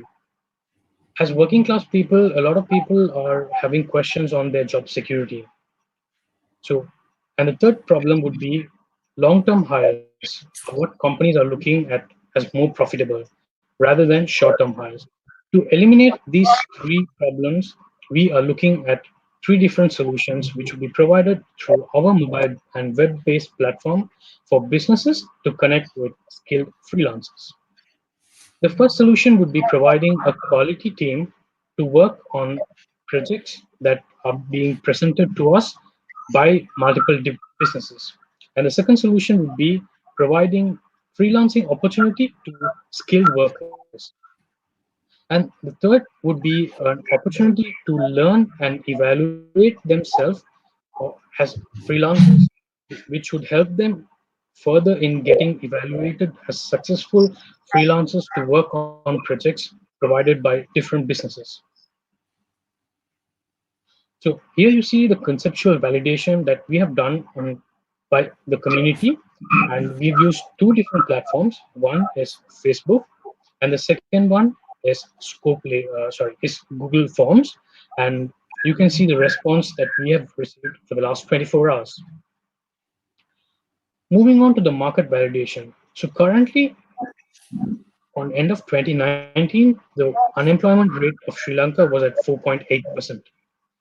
And out of that, 8.5% were people who had an education level of GCE level and above, who were unemployed. Moving on with this statistics, looking at the market size, around 172,191 Sri Lankans holding GCE, O level, and above value education, and out of that, 14,636 Sri Lankans who are currently unemployed, which of this rate is also increasing. This count is also increasing, and out of that, 20,000 Sri Lankans with education who are looking for jobs be the market share that we are looking at. So based on that market share, we have created a business model where we charge 10% commission on each successful projects. And we are looking at a revenue of 10 million in the next 3 years.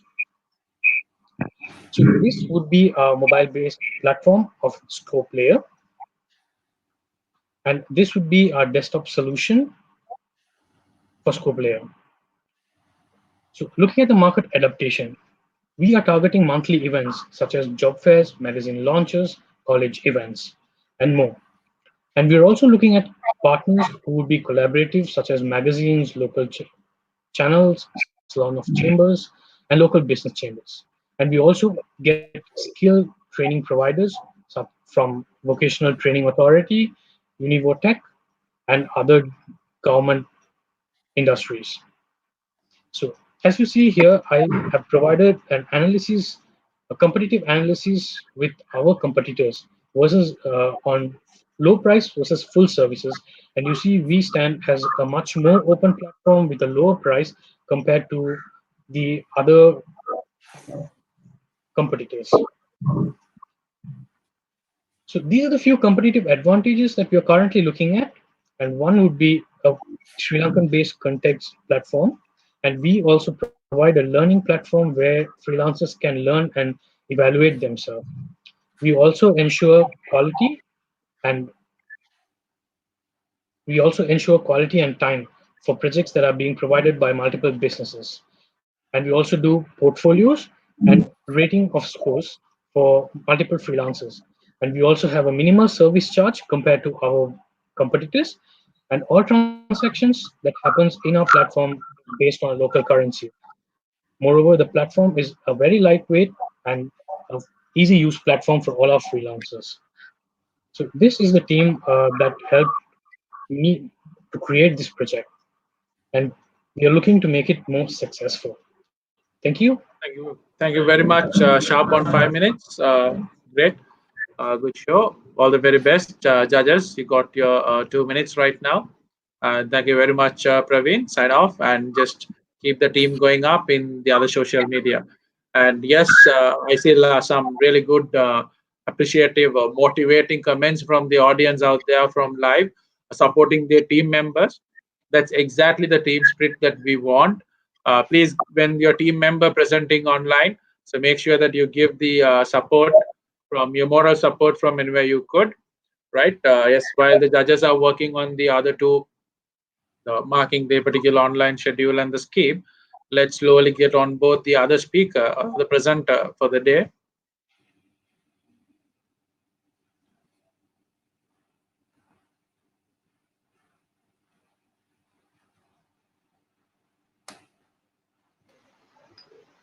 Yes, we have Akhtar from, I think. Hello everyone. Yeah, I'm Akhtar from Team 11 DPD. That's So Team 11 Digitalizing Plasma DPD. Donations. Right. Okay. So just get it loaded. So judges are getting your track sheet done. Yes, all good. Judges, let me know once you are good to go. We can go.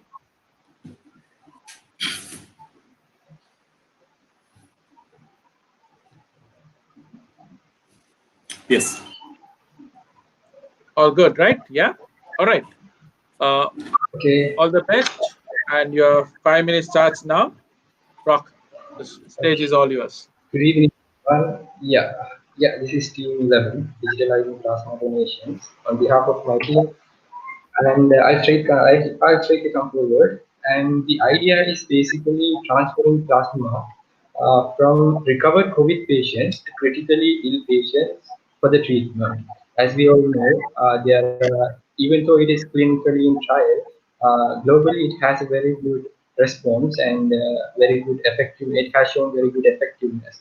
So what we are trying to do is connect the helpline, the frontline health workers and the donors digitally through our database and encourage donors to donate. So, as we know, there is no medical cure till now. So, the plasma therapy holds a significant recovery rate. And we can see there is a lack of knowledge within Sri Lankan community, especially within the recovered community regarding plasma therapy.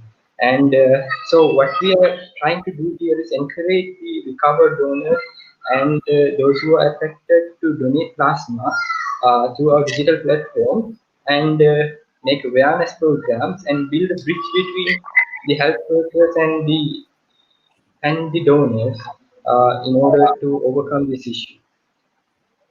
And so the potential market we are targeting is the health and medical authorities. As we can say, our business model is more into social core as a social entrepreneurship. The market approach that we have validated is the health and medical authorities, plasma donors, and COVID-19 patients. And as more statistics, as we all know, Sri Lanka has seen double new cases in the last 3 days, and the pandemic curve is exponential, and we need a solution, a treatment to overcome this COVID-19. And if we come to the customer acquisition cost, we have in the system as it is going to be a social core, building and maintaining the website, data acquisition, data security, and the awareness program are the costs we are having, and which will be a very minimum amount a very small amount to overcome. And we can have some revenue streams such as hospitals, the health authorities, and third-party institutions such as insurance in order to survive and in order to keep this platform running within our community. And we had some polls. Interestingly, there was so much of people engaging with us. They were suggesting us the issues we had and all in a very reputed platform with the help of EPFS community. So we also we also was able to identify the unique selling proposition of this model as health and medical personnel, and they will gain more benefit out of this website or the system. And let me get into the demo. We have managed to quickly build a small website which is live on internet. Yeah.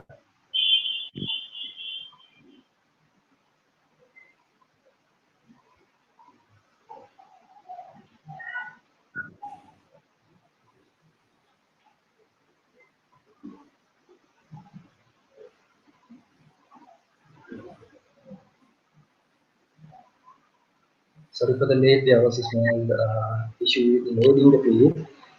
Yeah, this is the landing page of the website, and we try to collect the data from the users to encourage with us, and we can to encourage them, and the counter of the total plasma donations received, the lives saved, and the waiting to save, and we have some contents to educate the community on what is plasma donation, and how the process works out, and happy stories. This is the interesting part. Is something like the recovered patients thank note for the donors, and so on. And also we have another feature here, that is the donors, a profile for each donor. A profile for each donor, in the sense we will be making this something similar to a social website, a community of donors, plasma and blood donors to interact with the authority, and yeah, each and every donor will receive a profile, and they can update, they can communicate, and the authority can communicate if there is a shortage in the blood bank or something, and so on. And let me come back to the presentation, and the next thing we mainly focus on is the data security, as we have to secure the donors' data. Yes, No, none of their personal. time up. You have Yeah. about 10 seconds more. If you can wrap it up. Yeah, the personal identification of the donor will never be shared on the website, only with the permission of the donor. And we hope in this way it will encourage more donors, build a community of donors, and help the frontline workers in order to achieve and overcome the COVID-19. Thank you very much. Thank you, everyone. No problem. All the very best. Thank you very much for doing your commitment over the weekend. Great. We sign off and be part of our YouTube and Facebook Live. And okay, while the judges takes their time out there, so I see a lot of questions from the live audience, right? So they're like, yes, they give a lot of motivation for the participant. At the same time, there are some couple of smart questions like, how many pitches more to wait, right? So yeah, there's no much more wait. There's another 3 more at most would go live, and yes, we are onboarding the other one as well right now. And also, if you have any soon after this, if you have any questions to be posted, please go ahead and you can post your questions. We'll have your questions pinned, which could be answered on the live sessions coming which later, right? Great. Yes, we are onboarding the other presenter for the day. Right. Yes, Nimenka. Yeah. So, yes, just verifying it. So you are from Home Apparels? Yes, apparel from home, yes. Yes. Okay. Just getting the right team name for judges. Yes, Apparel from Home. That's team 9. Yes. Just share your screen and get everything ready. Apparel from home. Yeah. Okay. Shall I start? Hold a second. Let's get a go ahead from judges. Judges, all good? Yeah. All right. All the very best. The stage is yours.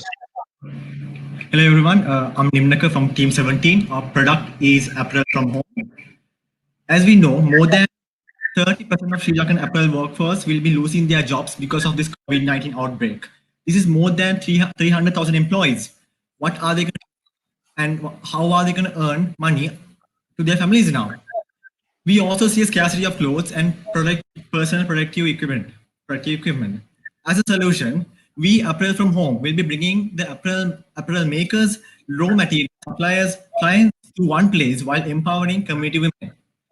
How this will be happening? Firstly, client will making an order through our platform. Once we receive the order, we'll be checking out with our apparel partners and raw suppliers, material suppliers, with their availability and confirming the order back to the client.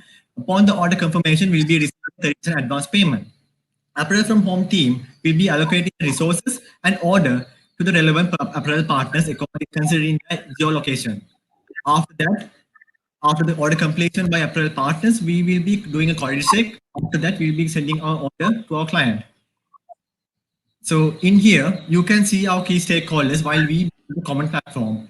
You can see clients, delivery personnel, raw material suppliers, and apparel partners. So impact we are making is by filling the demand with our partnered apparel partners while generating an additional income for them. Even after the outbreak is over, our business model can sustain by increasing the production. So currently, we are only focusing on 3 products: bed sheets, pillowcases, and masks. With our forecasted figures, you all can see apparel partners can get up to 60% markup, where we, Apparel from Home, we can cover up our initial investment cost in 3 months. So these are customer focusing customer segments: hospital and quarantine centers, pharmacies, retail shops, individual consumers, and after that, pandemic is over, we can focus on floating boutiques as well. So these are our cost structures: development cost, apparel partner charges, customer acquisition cost, and material costs. And you all can see our revenue costs, revenue streams. And so summing up, this is the team behind the development of the idea to make a better community during and after this pandemic.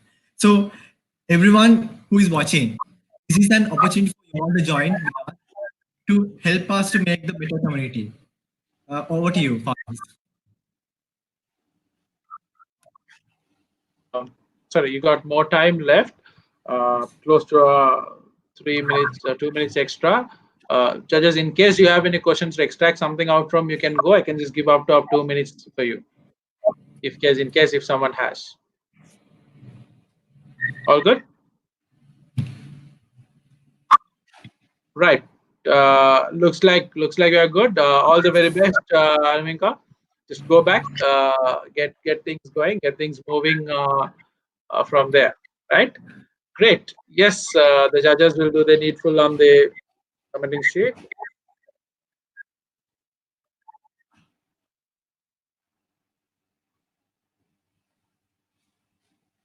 So next one online, Mob Agrimart.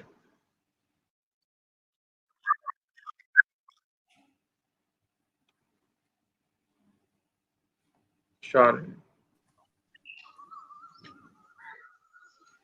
Yes, Tushari. Yeah, okay. Can I start now? No, hold. just give it a quick start. So you can share the screen. So all good? Yes. All right. Okay, good evening to you all. Hold Thank you for this opportunity. Tushari, hold on. Right? That's really great, your enthusiasm to show the concept. We'll get your screen also loaded. No worries. That's it's all good. That's a good confidence. Good. Can you have your screen also loaded? Back in team. No worries.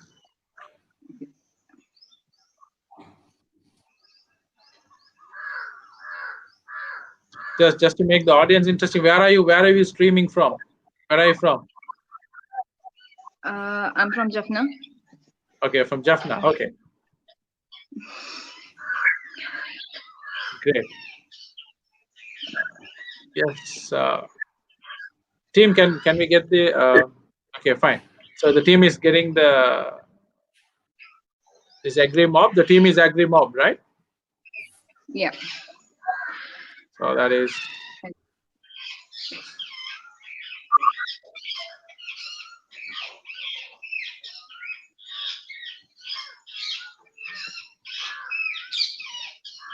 Getting it worked up with the backend, all good.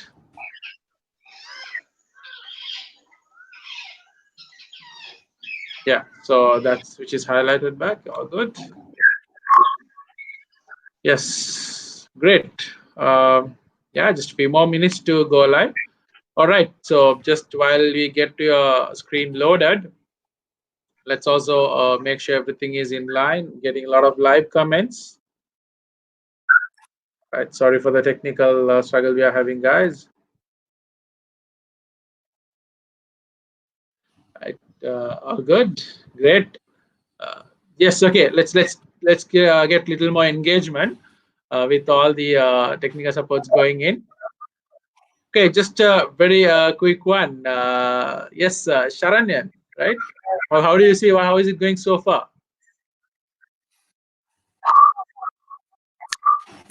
Quite interesting for us. Like I said before, this is the very first time we are doing it virtually. So Yeah. the team and their energy level, it's something really different. They're doing really great. Yes. So we I mean, even for that's the judges, exactly we what have no question because they are everything. True, true. And then just have to do a special mention Fantastic. for all of you who is taking this support in judging, because this is actually taking more effort than in usual judging. So in terms of switching between screens and marking, because all what you see is just four judges marking and listening to them, but they actually do a lot of work back end to get this screen up and get the marking going on. And that's very lovely how all these judges are communicating as well. So that's very good spread that industrial leads, how it's coming from. True quality of leadership that I see from back-end perspective from all the four great judges. And I think the screen is almost up.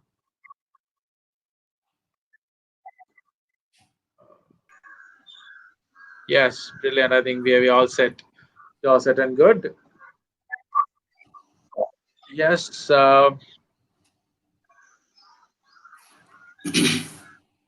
Right. Yes, the time is all yours. You're ready to go. Can we start? Yeah. Right. All the very best. Stage is yours. Thank you so much. Good evening to you all. Thank you for this opportunity to us. I'm Dushani Mahendran from the team Mobile AgriMart. So in this competition, we plan to give a solution to the customers and farmers who cannot buy the products at the time, who cannot sell the product. In this point, we plan to perform as a platform between the farmers and the customers.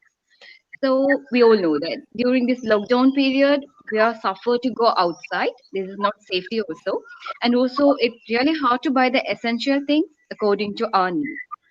And also if we buy the product also, we could not able to store all the products for a long time, especially the vegetables, the fruits. We cannot able to store it more than a week. So here we are going to be a platform to interconnect the needy people with the vendors. So as a solution for this problem, we are going to create a software application. So the software application can be downloaded by vendors and the customers. They both can download it. They can have their own accounts. At the same time, the farmers, they will update the products what they have in the daily basis.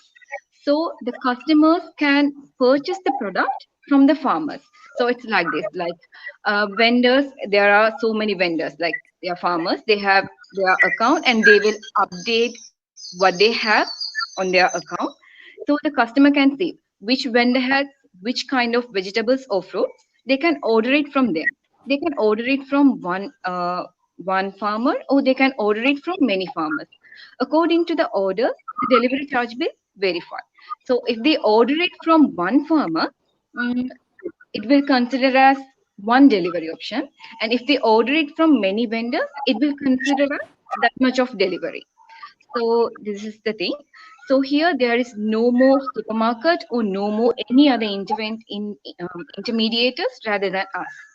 So here we are going to get the product from farmers and going to deliver it to the customers at their doorsteps. So no one need to go outside or no one need to roam in a particular area. So this is the solution of ours. The other one is uniqueness.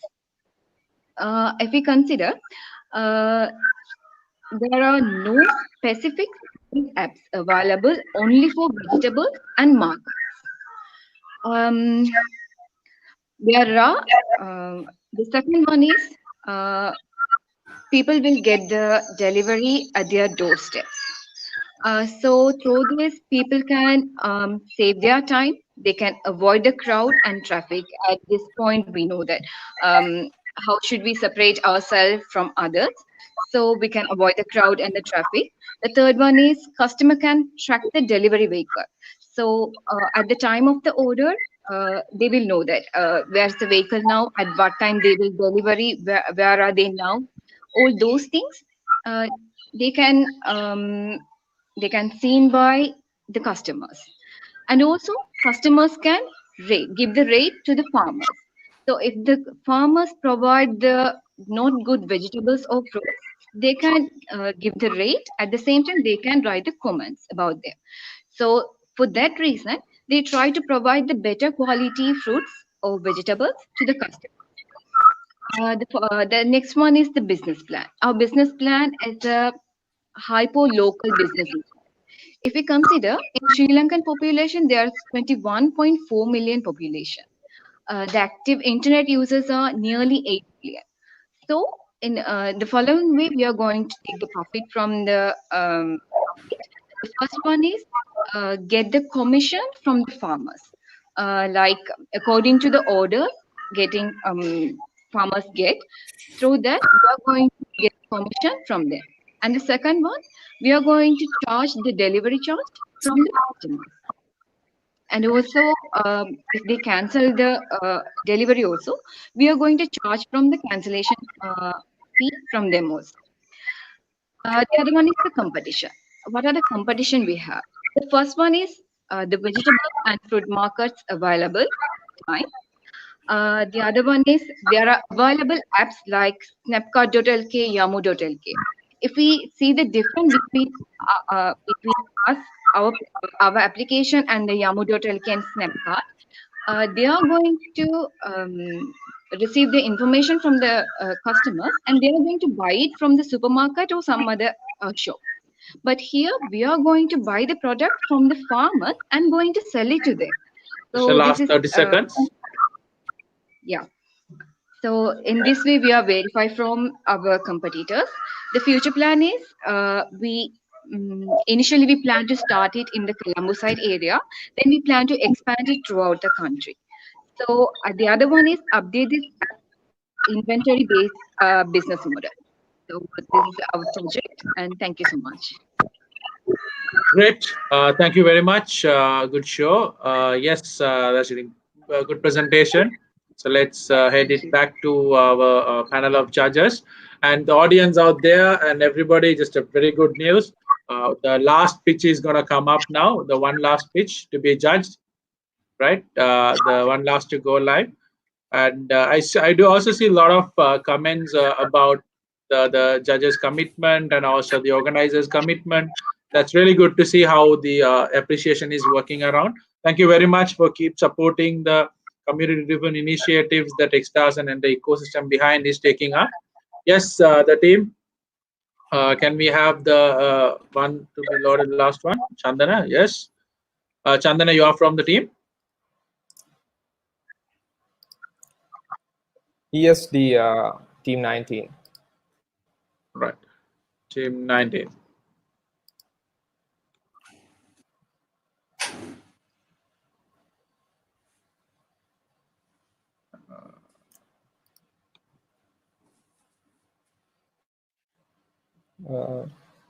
Hi all. Yeah, all good, all good. I think you can see my screen right now, right? Yes, yes. Okay. So the team So, name is ESD, right? Yeah, ESD. We have 6 members.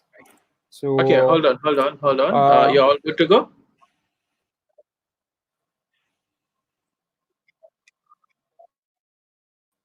Get your screen right, so then we're all good to go.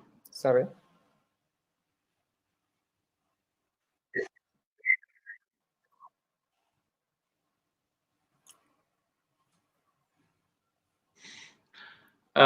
Right, Chandra, just Hello. Yeah. Can I start now? Yeah, you Hello? can start. Just that I'm worried about what is up on the screen. Is that you're going to share?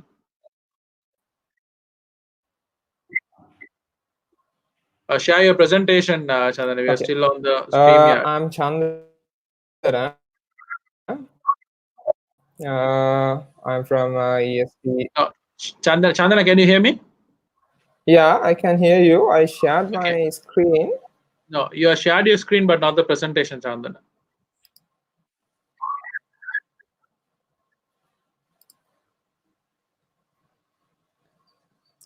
Can I see now? Close your tabs, YouTube tabs, and share your screen, the exact presentation, if you can go. Right. Again, just don't worry. Just a learning experience for all of us. Just take it very sportive.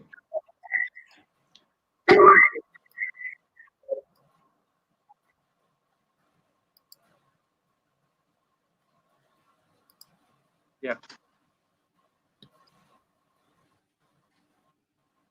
Great. So, until he get his done, why should I waste a time with such a great panel out here? Coming back to Rudy's question to Kanishka. So, been multiple startup weekends from organizing to judging to facilitation, couple of facilitation. How do you see this experience, including virtually judging, looking at all of us? Yeah, it's great. I mean, it's a bit tough work than straight away judging. You have to switch over different screens, see the presentations, come back, and then basically listen to them. Yeah, so that's something I think really good. Great. And then also, I think we had some fantastic solutions also came out of this sort of weekend. So I'm pretty excited to see who's going to be the winner. Great.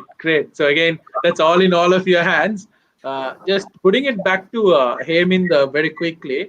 Probably the last one. The slide is also ready. Heminder, from the innovation that you are part, I know you are actively involved in a lot of challenges to be solved. How do you see the innovation and the team, the completely online hackathon like this, bringing up solution? What is your view on it?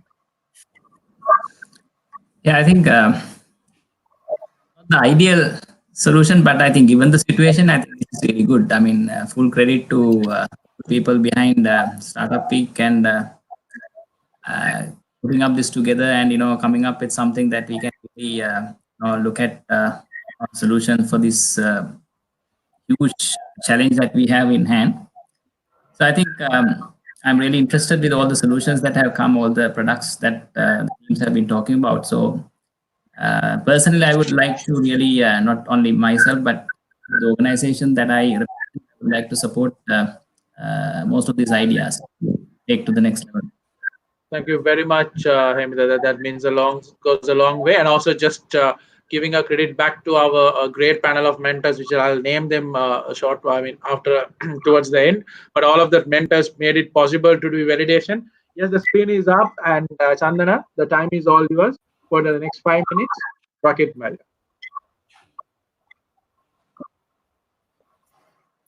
I'm Chandana. My team is ESD Team 19. We have 6 members in our team. So we develop application early coronavirus. So I think everybody know about the coronavirus, right? So and the symptom also. So what we're going to do is the most we identify current situation. So the problem is most of the application showing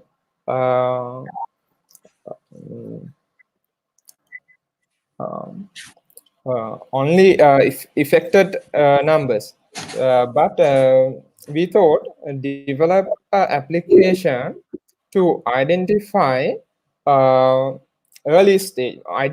early stage.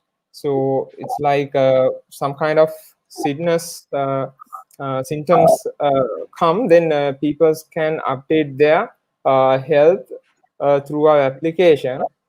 Then authorize authorities can detect those kind of information, and they can plan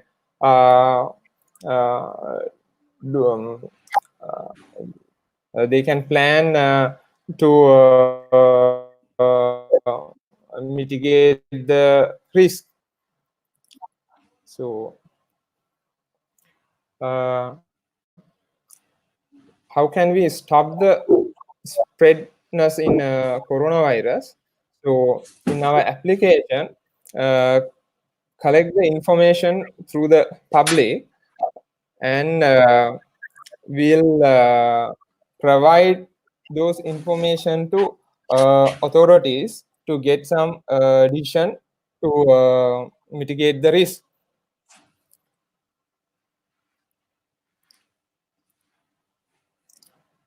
Our solution benefit is maintain this application maintained by public and users, because they are the who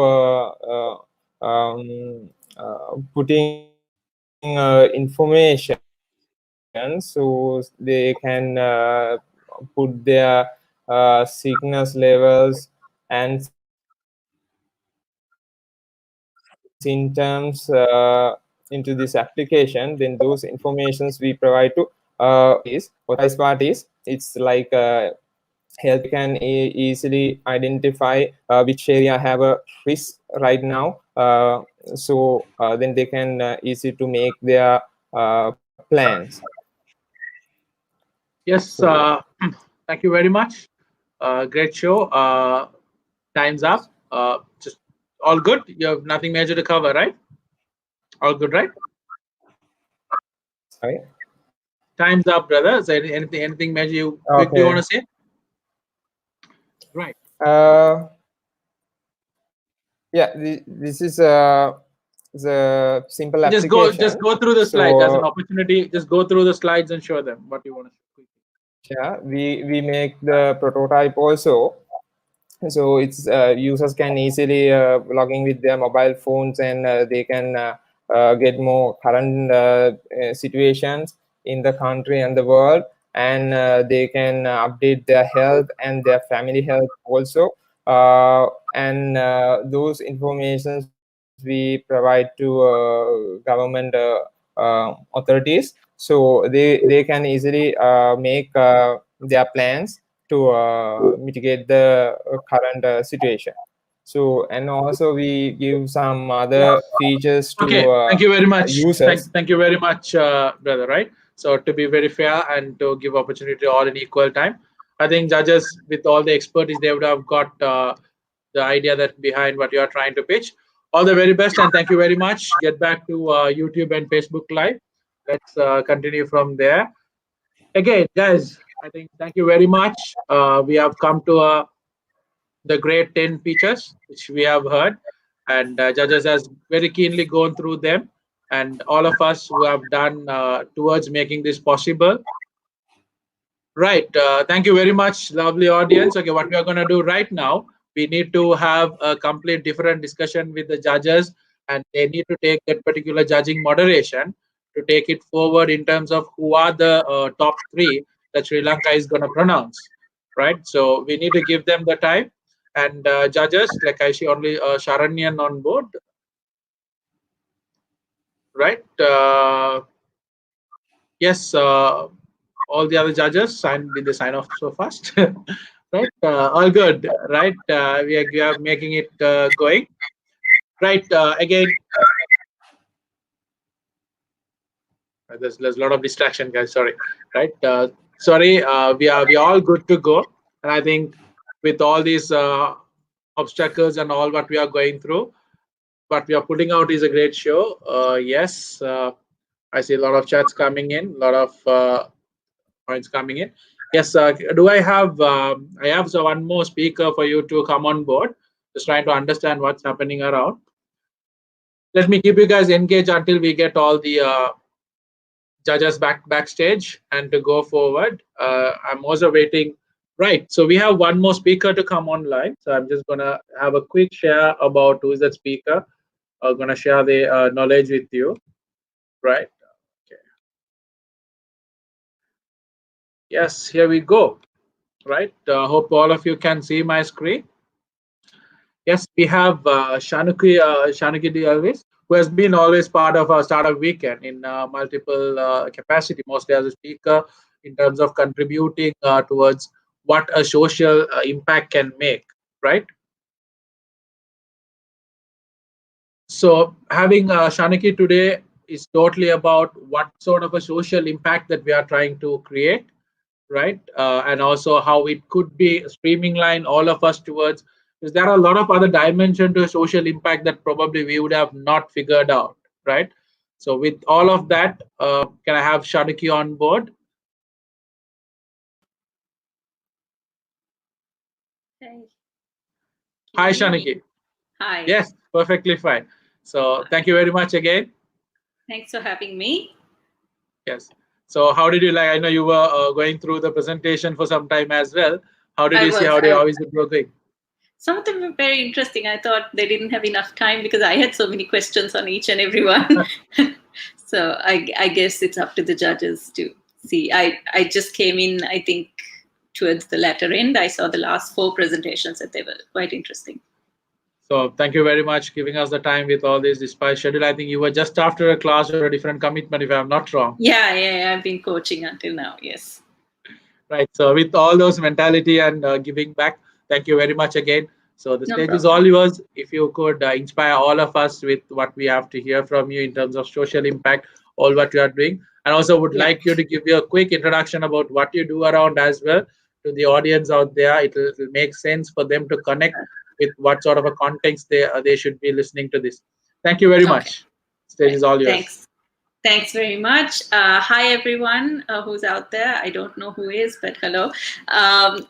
Right, so just to give you a very short background, I do a lot of different things.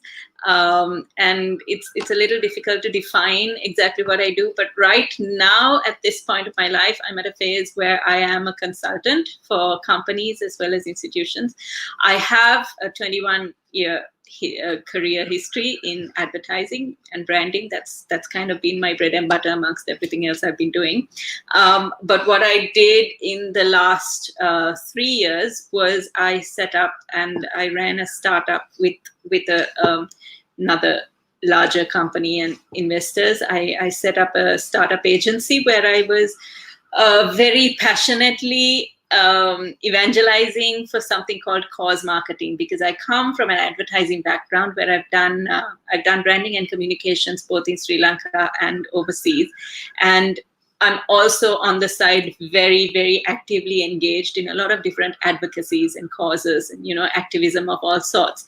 So I lived most of my life selling things that people didn't need and helping businesses communicate what I called bullshit, professional bullshit. And it was kind of eating at me and my integrity. So I wanted to use the advertising craft or my knowledge of branding and communications to be able to do good for the world and to be able to contribute towards causes that I was passionate about. And that's why I started, looking into how can you use branding and communications to align your product or your service or your corporate brand with something that really matters to the world. And Although I thought that was something that only I wanted to do, when I started going into it, I realized actually the rest of the world has been doing this for some time. Sri Lanka hasn't quite cottoned on to it. So that's what I wanted to talk to you about today, is that importance of aligning your brand or your business to a good cause. And not just, when I say cause, it doesn't mean I'm asking you to save the trees and save the animals. I'm asking you to stand for something that matters to your consumer, because I think that's kind of, at the end of the day, in a post-COVID world, that is what's going to make a big difference to your business. And especially if you're in the startup business, you're trying to create a niche for yourself, you're trying to create a virality with less money than legacy companies, and you're really trying to make a difference and an impact in a very short space of time, in an economy that is coming out of this massive, survival mode that they've gone into because of the lockdowns and what's happened around the world, right? And this is where I'm coming from, because again, it's this thing of what are you selling to people and why are you selling it?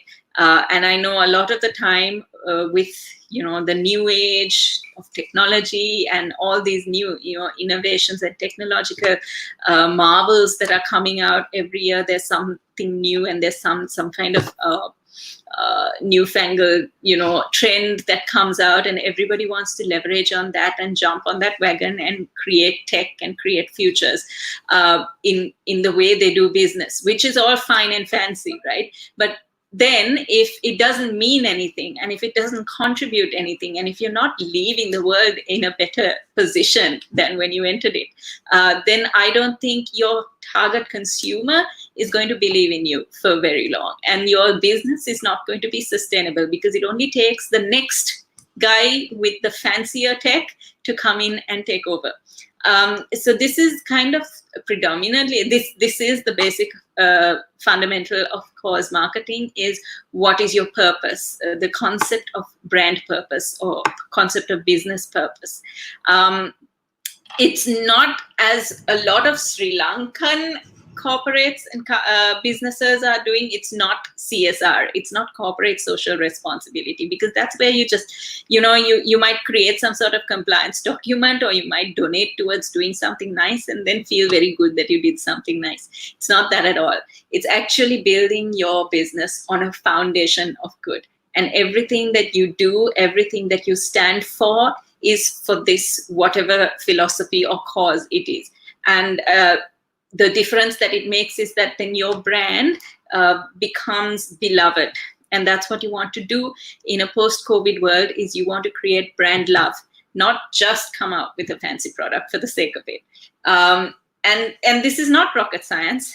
This is just something that is so obviously needed by the world. So I'm just going to go through a little bit about what's happening with this coronavirus situation in the world. I don't have a lot of time, so I'm going to go as quickly as I possibly can. But what you will see is people, your consumer base, whoever they are, is becoming very, very introspective, because the world is being forced to reset. People's priorities are getting completely reset, right? They're realizing that, the value of what we initially thought of as luxury has kind of gone out of the window, and people are actually thinking more about deeper priorities in their lives. The need for security, the need for safety, the need for self-control, the need to be able to control how your life is working is something that has become very daunting to a lot of people out there. So when you look at this reprioritization that is happening in the world, if you go out to them with a product that doesn't really serve these deep psychological needs that have emerged, then you're not going to have much of a foot to stand on post-COVID, right? So first and foremost, you need to understand where is the world headed and what do people actually need in their lives, emotional needs, and how important it has become to them, especially because of the situation that has made us open our eyes and realize a few home truths that we've been denying all along in the whole superficial commercial world. So when you see that consumer psychologies are shifting and people are looking more inward, then you realize, okay, your business needs to align with that. And perhaps you might not be a social enterprise, or you might not be an NGO or a business that is actually producing or creating something that supplies that need, but whatever it is that you are doing needs to have something to do that satisfies that emotional need and gives people the belief in your brand, the fact that you are actually there for them or for whatever it is that they believe in. And that's the only thing that's going to keep you sustainable without you having to, spend buckets of money on share of voice. And this whole competitive advantage that we all try to scramble for, it becomes more and more difficult, and you need to pump in more and more money when what you are doing is on a very superfluous level. And that is where the beauty of cause marketing and the beauty of social impact through your business comes out as a business benefit to you. Leave aside the benefit that you have on the planet or on your communities, is when people trust you and believe in you for your purpose or your brand's purpose. That is when you have no competition, because somebody else can't step in and say, oh, that's my purpose too. Because it doesn't matter. A purpose is something that no amount of competition can break, because people will still believe in it and people will still buy into it. So this purpose thing, according to the Forbes magazine, purpose is getting very real now. And lots of brands that we initially saw as generics or commodities are actually shifting to purpose. So just to highlight a few case studies overseas, because of this COVID situation, brands like Lego, which is essentially a toy, has understood that consumers are really worried. Parents are at home, they're struggling with homeschooling their kids, and having kids not going to school, and that's a stress point for parents. And Lego understood that, and yes, they know that they can't have parents going to shops to buy Lego, because that's kind of a luxury and a non-essential right now in this context. But what Lego started doing was they started creating online educational videos for kids, and they used their little Legos and all that, and they've started doing these things where they're creating lessons online for children who are being homeschooled during the COVID period. So what you have is a brand that's like being very agile and changing the format of how they're communicating with their consumers to mean something. And Lego immediately becomes associated with education, becomes associated with that reassurance that parents are looking for, so that when we go into a post-COVID world and parents are looking for the right brand to get for their child, there's a trust factor that Lego has built. Similarly, Boots, which is a UK-based brand, Boots is in pharma. Kind of what they do is this provide all these wellness products, and it's pharmaceuticals and healthcare. So what Boots is doing is, yes, they may not be selling their products, but they've gone into doing a lot of messaging, a lot of awareness and education work around how people can take care of themselves at home. And what Boots has started doing is having this conversation, stopping being just a salesperson and starting to become a friend and an advisor to people. And again, it's that shift of philosophy that has created a shift of the brand and a shift of the way that people look at the brand. And that's all sometimes that you have to do, is to just ask yourself, your business, what you might be building a business to solve a particular problem that you have identified as a need in the market, which is great. But how do you make that business about something much bigger, about a universal need and a universal cause that matters to the world, where your business can actually, I'm sorry about the dogs, my dogs are singing in the background, COVID. So it's all about how your business becomes about something more. And so now these things, it's called passion branding, and it can be easily, so it doesn't require a lot of money, especially for a startup business and a startup environment. really sorry about the returns, guys. And it doesn't require a lot of spend for advertising because in this day and age, social media is what's building up. Everybody's talking to each other. Influencer marketing has become a very powerful thing. You can do a lot of DIY social, which is, gamification of the way you market your message. You talk, you have conversations, you have one-on-one individualistic conversations with your consumer without trying to, do the TV ads or the radio ads. And I know that defeats the purpose of my business because I'm in advertising and we make money out of that whole mass media kind of thing. But it's not about that in a post-COVID environment. It's about those intimate conversations that you are having with your consumer, building that relationship and building that brand love.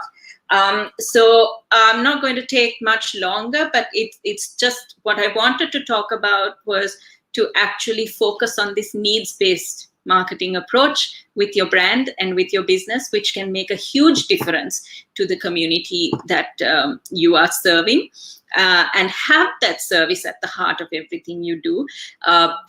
That purpose that you have in your business is also what's going to help you keep your teams motivated, because in a post-COVID environment, things are going to be very hard. You're going to have to continuously struggle against retaining good talent and or making people feel motivated to keep working towards something if they see that this economy is not going to work for our business. But if they know that they're working for a cause and they're working for a reason, your productivity, your motivational levels, your retentions, they go up by so much without you needing to invest a lot in it. So yeah, that's kind of what I wanted to talk to you about personalizing and connecting with a deeper purpose and doing something that really matters in whatever way, or aligning your business with something that will go a much longer distance than it would if you were just simply marketing a product or a service to a consumer. I'm going to wrap up now because I don't think I have a lot of time left. If I'm not mistaken, I was just given 10 minutes. Is anyone out there to tell me if this is okay or not, or do you want me to continue?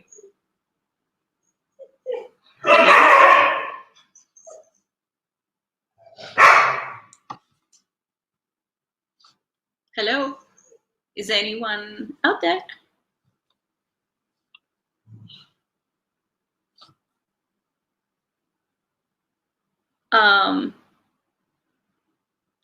Did anyone hear what I had to say at all?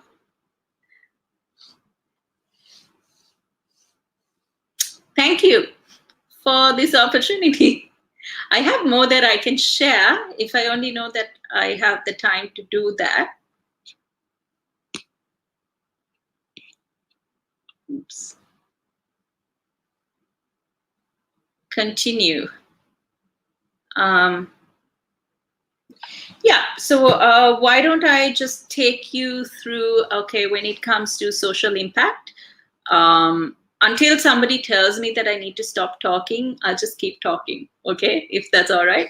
Right, so when you take cause marketing, so let me give you some numbers to actually back up why I'm telling you to do this. Not simply because I'm passionate about, causes and stuff, but because, 4 years ago when they did a global study, 80% of consumers believed that businesses should stand for something more than just a product, and they believe that businesses should be addressing societal issues. So you had 4 years ago, you had 80% of consumers demanding it, right? And then there are 91% of consumers who had basically said in this global study that they would switch a brand if it was aligned with a cause, if it stood for a cause. So these are numbers, and this is 4 years ago. So obviously now in the COVID-19 situation, you have a lot more of that, because people who were a little, what shall I say, a little less,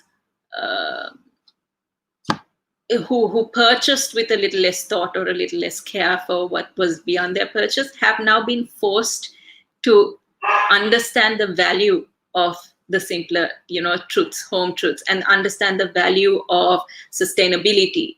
They understand the value of, keeping things going and being able to make more of an impact in their own lives. So that's, again, it can only mean that those numbers are going up, right?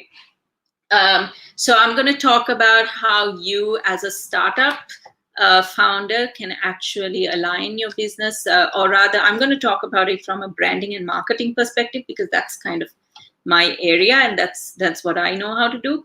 And it doesn't take a lot of money to stand for a cause, because when you do, it's natural PR. You don't even have to talk about it if you're actually walking the talk, which is not what a lot of legacy companies and a lot of larger players do. They talk about it on paper saying this is what we stand for, this is what we care about, but there's no proper action or impact. So when you have a smaller startup that is actually built on the foundation of social impact, obviously then your business is already proving its worth to people. And then it only takes a little bit of effort on your side to try and get that word out. Again, using peer-to-peer structures in your marketing helps a lot, because people love causes. You find people who have the same affinity to the purpose that your brand is built on, and they become your kind of FOC evangelists almost. And I've done that for many businesses that I believe in, without them needing to pay me to give them PR, because I know that the business they're in is actually impacting something that I care about. So I'm happy to talk about them. And this is something that you can actually leverage on, especially with a youth market that is very passionate about certain causes. So it's just about reaching out, identifying who are amongst your consumers are opinion leaders who believe in the impact that you're making, and create these instant endorsements for yourself without you having to spend too much money on it, right? And building, personalization and curating your marketing towards targeted groups rather than just going mass. Find the targeted group that becomes your evangelist and then work with them. This is again an influencer marketing strategy, a peer-to-peer kind of branding strategy. Keep it real. When a lot of companies, when they start up, they want to impress. And I don't think people are at that stage anymore. Consumers are far too sophisticated. They know when they're being sold to, and they know who is real. So keep your purpose real. Talk about it in human language. Don't try to, outdo each other with the fancy talk or the innovations. Talk to them about your heart. Let them see your vulnerabilities. People will understand it and love it more than they do if you try to, be all flashy about it. And I think in the post-COVID environment, sorry, I'm going to finish up. I'm going to wrap up. Yeah, I just want to give you a credit. Yeah, please go on. Yeah. Okay. So I think what's coming out really strong in a post-COVID environment is co-creation. That is to stand together with your competitors. As smaller companies, as small to medium enterprises, if you stand together, you create a larger voice. And that's something that is actually happening with a lot of smaller local brands, social enterprises. They created this hashtag, co-create tomorrow, and they're working together. They're kind of feeding off each other's strengths, and they're helping to support each other in pushing themselves to their Sri Lankan audiences as well as overseas markets. And that is a huge strength that you have as a smaller business, as a newer business, the ability to kind of team up almost for the sake of your cause. Because when it's about a purpose, you're not fighting, you're actually working towards the same thing, and you can actually help each other, and you leverage on that. You become far more powerful as a voice amongst your consumers, and your business does so much better. So yeah, that's just a small little bit of advice or thoughts that I wanted to share with you. I'm gonna stop now for us. No. I just kept Thank you very talking much. until somebody stopped me. No. Thank you very much for filling up as well. And I see some lovely comments as well. They were like, "We love Shaniki. Just go away. Let us speak." Right? I Means a was lot. trying not to read the comments because I didn't know if they were trolls. So yeah.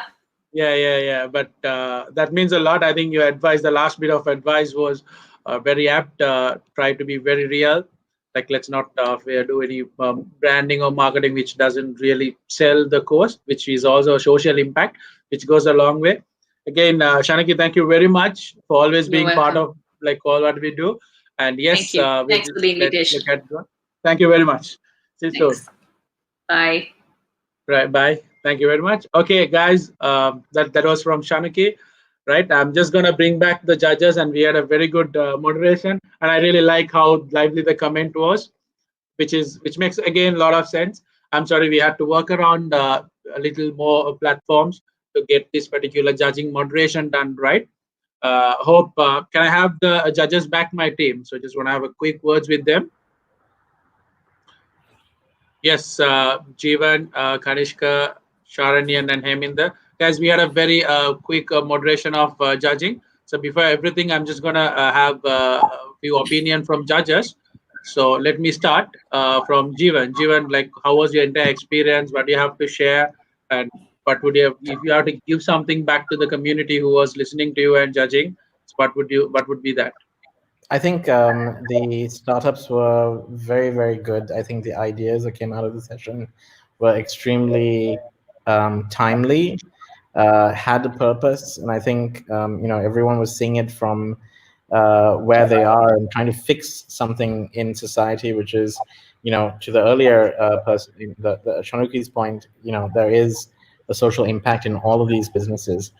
So even if they don't win, I encourage them to continue it because I saw a lot of heart in all the businesses that I saw, and I was really impacted myself. And I was like, wow, okay, there's so many people giving back and trying to solve something for society, which I think is great. And I was really impressed by it.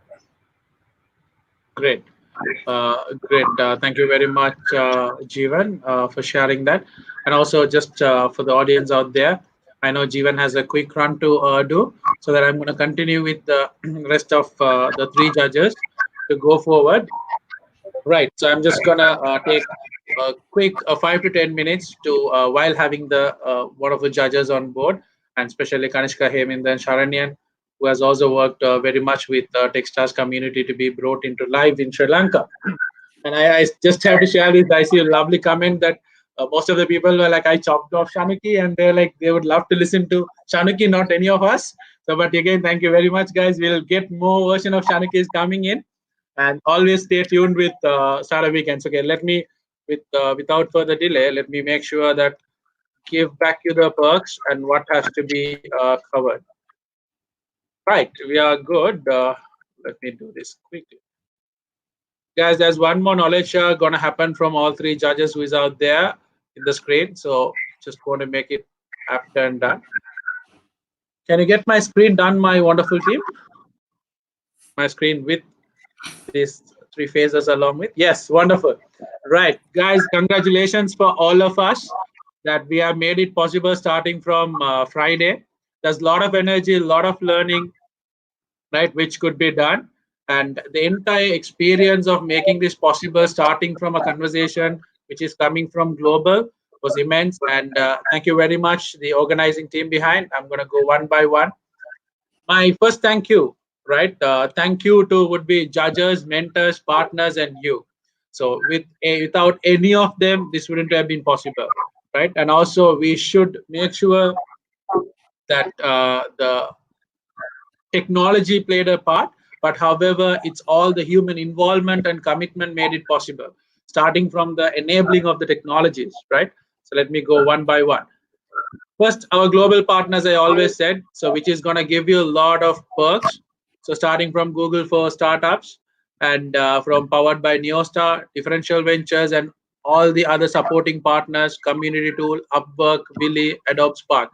So guys, reminding, please make sure that you get an email from us in a short while after this completion, that you will have all the sign up link and all the perks starting from $300 from Google Cloud to the Cloudflare, right? All these perks, Upwork premium for 1 month, So get your knowledge, get your skill worked up, get you all your registrations possible in all these platforms, because all what we need is to make this possible, right? Good.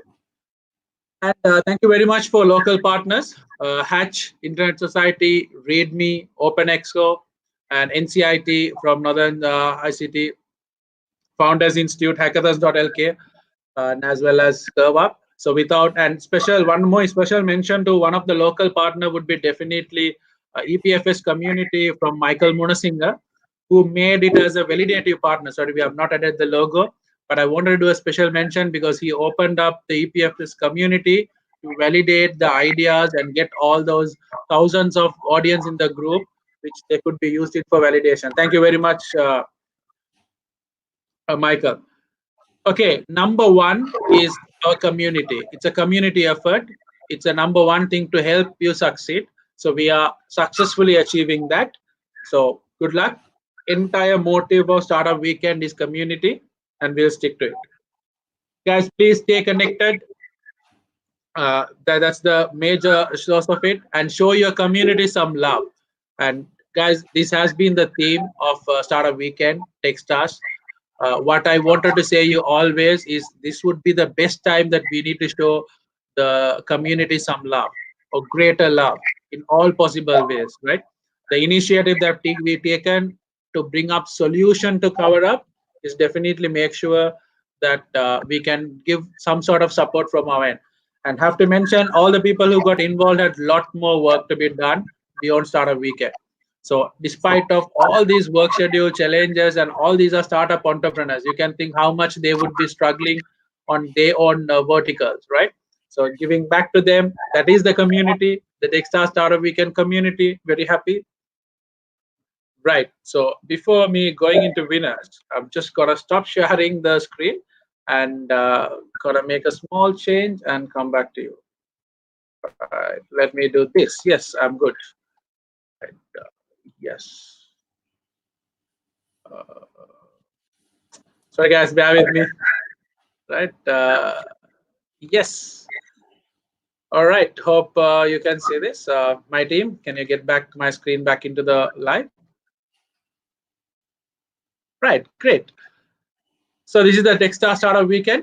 So I wanted to thank all these mentors individually, so that without them, without their spending a lot of days and time and special nighttime engagement in Discord was amazing, right? I saw almost all of them. Dinishka, thank you very much. Ahmed, thank you very much for all your night owl suggestion there. Aloka, the amount of time you spent in different Zoom calls. Chamara, immense support that you gave around, a lot of Zoom calls around it, got it scheduled despite of your challenging schedule. Inosh, thank you very much, extending from ReadMe and also to extending your mentorship. Gayatri, always been a very good support. Thank you very much. And Fatih, thank you very much again as a mentor, as a speaker, which you spend time. Nevindri, I have to say that you were a rock star in Discord as well. So you spend a lot of time out there. Thank you very much, day and night. Michael, as I said, for your valuable suggestion, valuable chat, along with your opening up your EPFS community for live validation. Thank you very much, Michael, for it. Sachindra, bringing in a lot of value from what's happening in ICTA government, what sort of validation could be done. Immense mentorship. Thank you very much. Right. Shanela, again, what you did over weekend was great. Thank you very much. Yes, the last few set of mentors, Dulita, despite of your schedule, you gave us a lot of automation suggestion which could be done. Tisha and Tawaruban, Abdul Halim. Thank you very much. And on top of it, Anjana has been a speaker and also has been a mentor. Soon after Anjana being a speaker, all the live audience wanted them as a mentor for MVP. Right. So we were able to accommodate it. Thank you very much, guys, for it. Yes, definitely not possible without the team behind the scene. Ayami, thank you very much for pulling this up. And Arshad and Ayami, I have to say, both of them really, really did a very good job until this moment behind the screen. Thank you very much getting all these mentors coordinated. Naushad, Sabagaran, thank you very much probably the least face shown out, but or least face and the voice shown out, but they did immense job, right? Thank you very much, guys, what you are pulling up, right?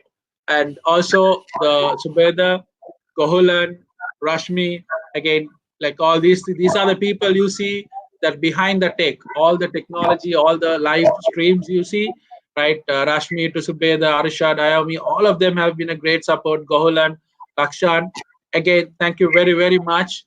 You put our faces front and been in behind the screen. Without you guys, it's not possible. Thank you very much for taking the initiative to set the example, right? Yes, guys, without further no delay, uh, thanking all the judges, right? Sharanyan, Heminder, Kanishka, and Jeevan. So I'm going to stop sharing the screen and just going to get back to all these three wonderful panelists out there. And again, I wanted to rephrase this very clearly. Yes, I've been a facilitator today, but to be very honest, starting from Sharanyan, Kanishka, and Heminder, they have done things in different verticals and different ecosystem in different technologies, right? So just would like to hear from you one by one to share your experience, and also if you can give something back in terms of learning and what they should be concentrating from Monday. And you guys have been an entrepreneur, still struggling and doing a lot of more work out there. Yes, over to you. Can I hear it from Heminder, then move to Kanishka and Sharanya? Thank you, Fawaz. So I think this is a real challenging time, not only for entrepreneurs, but anybody at any age group. I think as you know, wherever it's the entrepreneur who has taken the lead. So I think, so this is the time that entrepreneurs can show the way in a challenging time when the things are not clear, nothing is clear. I don't know, when a lot of people are talking about that, the curfew will be over within a few days' time. Some people are saying it's a month. Some might even say it can go on for years. But it's very challenging time. But I think it's the time that wherever, I think when if you look at the history during World War II, it was the entrepreneurs who took the real challenge and brought back all these countries that we know as developed countries now. So it was the entrepreneurs who took the challenge. So and even various difficult times in the history, it was if you really look at analyze the situation, it was the entrepreneurs who took the challenge and brought everything back. So I think it's the Sri Lanka, any other country, even this during this time, and it's again the onus is back to the entrepreneurs. I think so. We need more entrepreneurs, more people with the entrepreneurial spirit. I think that's what is really required. And when you look at all these ideas, I think it's really good to see people are looking at various ideas to come out of this. I think in a way it's because I'm into social entrepreneurship a lot. So I think this is a time that maybe the Mother Nature has given to you to think back, shut down your work, start from the zero, start rethinking about everything. So you have given nice time to put your thinking hat again and think about it altogether in a different way. So I think it's so what you have to remember is that this is not the you're not the only generation who are facing this. If you look at 100 years ago, in 1918, the entire world went through a similar thing called Spanish flu, which 1/4 of the entire population got the flu. More than 50 million people died. So this is nothing new. This is then in 1960 there was something called Hong Kong flu. So this is not something that you have to think only our generation face. So I think it's a good time, but what we can see is a lot of people came up with new ideas during tough times. So I think this is the challenge that is put to all of us, the entrepreneurs, innovators, everyone. So to take the lead, come up with new ideas, and also think about what will lies in say 2 years from now. So entire world will think differently. For example, how people would work inside a office will change altogether, even if we come out of this within a few months' time. everybody will have different challenges. So the opportunities become totally different to what we saw a few years back or a few months back. So I think this is a good time for people to come up with those, the challenges, ideas, new ideas, and start working on towards them. I think for me, the real innovators, real entrepreneurs come out during challenging time, during tough times. So I think I take this as a opportunity. So thank you, Fawaz. Thank you for giving the opportunity, and thank you for Startup Weekend team and the TechStart team giving me the opportunity to witness this wonderful ideas. Thank you. Thank you very much, Heminder. Thank you very much for the support. Yes, Kanishka. Right. Okay. So first of all, I would like to start thanking the organizers. It's an amazing job, and all the participants. I was completely mind blown because the new normal is this, right? So hereafter, we don't need to go behind finding venues, and we don't need to go behind finding facilities for startup weekends. There's a new normal now. We could run a startup weekend virtually, and it was very successful. And I would like to thank the participants. I think you guys had amazing ideas, and also I think you all would have also experienced a new way of working. Some teams would have not known before, and they came together and they started working on technology, and the technology has provided and enabled a lot of things to take place.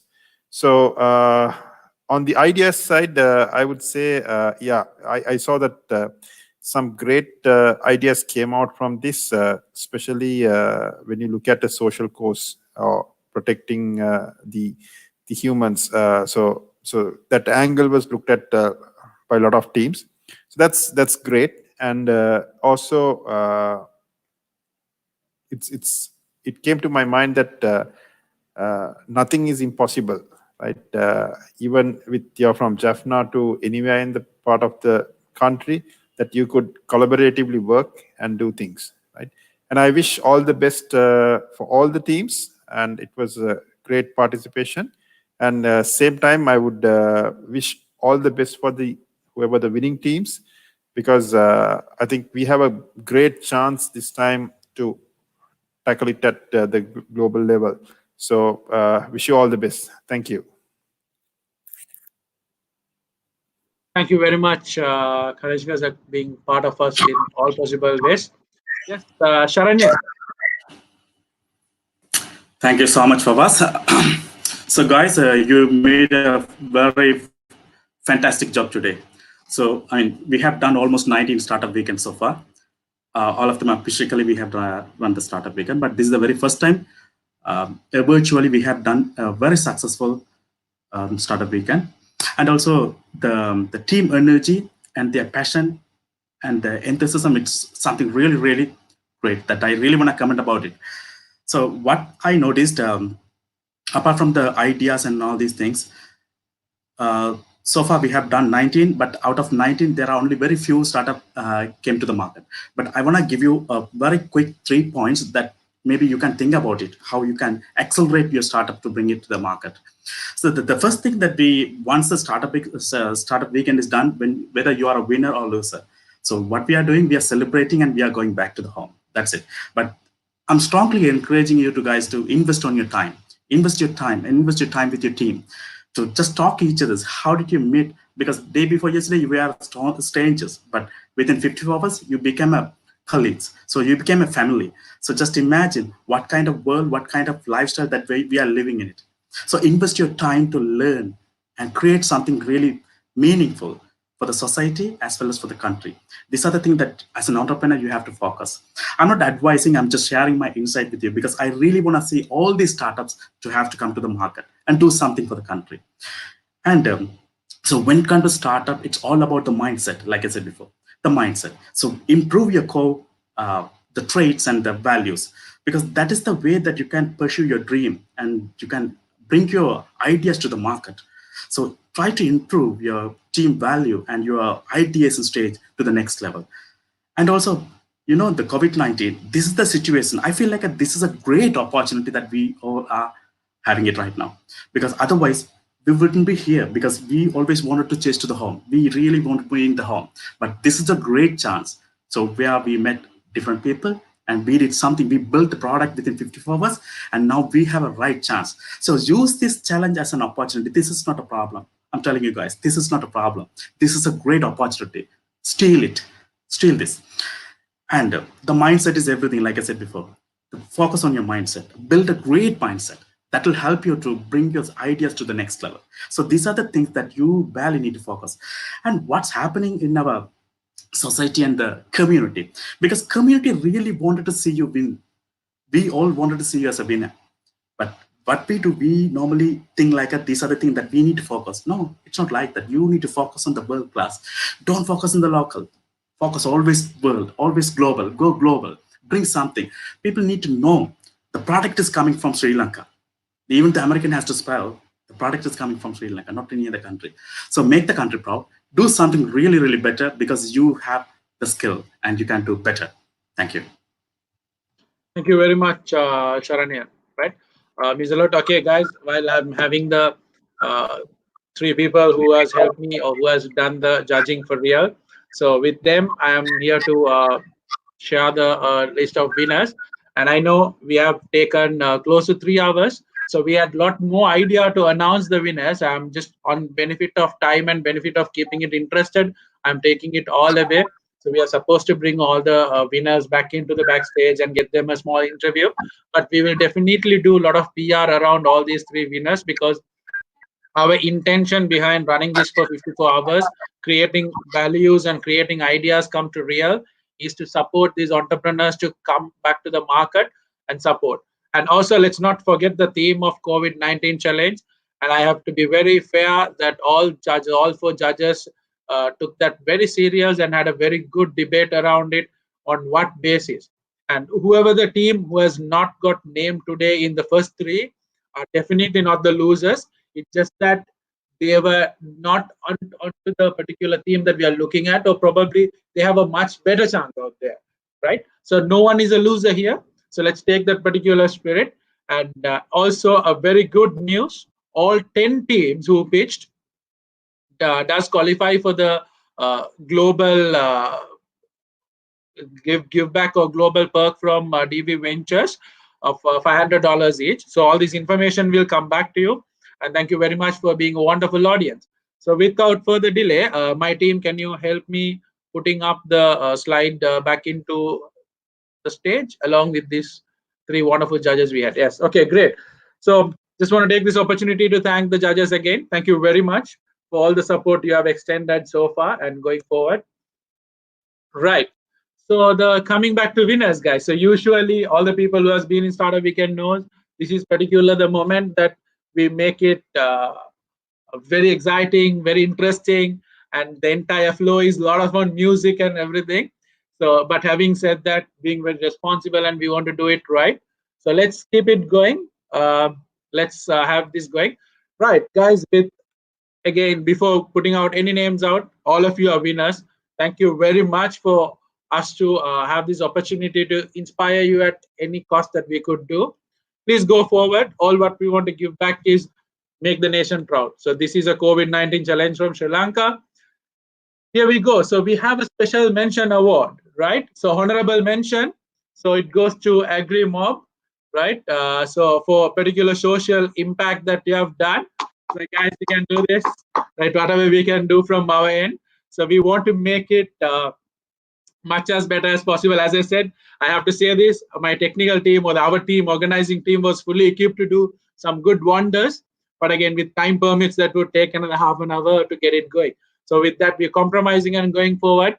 Agri Mob, all the very best for honorable mention.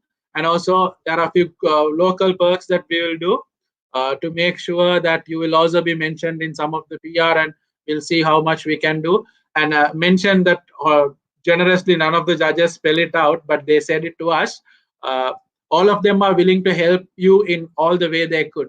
So in the expertise, from Harminda to Kanishka from digital payment, Sharanyan from any other suggestions or idea validation he could give, and Jeevan with the new initiative that he's taking with challenges, right? Great. So yes, we go to the 3rd place. again, I would like to get a lot of suggestion from you before I'm going, but in benefit of the time, we are moving forward. All the very best, DJ, right? So DJ goes the third place. Wonderful. Again, wish you all the very best. Yes. So I get a lot of comment to make it interesting. I would love to. Yes. Okay. So third place goes to DJ, and also if my team can work around to bring them back to the stage if possible, or if you can comment in live comments, what do you feel, right? How do you feel, right? And also, guys, very generously cheer the team up. And I'm sorry if the last part is become boring, but I wanted to make sure the ending is very touchful to you. And more than the celebration, it's the moment that we want to bring back to the nation. Right, great job, DJ. And any idea what would be the second place? Right, any idea, guys? Come on, you are supposed to put your teams. Right, I would like to see some live comments to see that, okay, you are back in the stage. So you are commenting on it, Kiara. Yeah? I know there's a lag from what I do to come. So guys, I give you an open challenge. Please go back and comment what would be third place and yeah. Please go ahead, Sharon.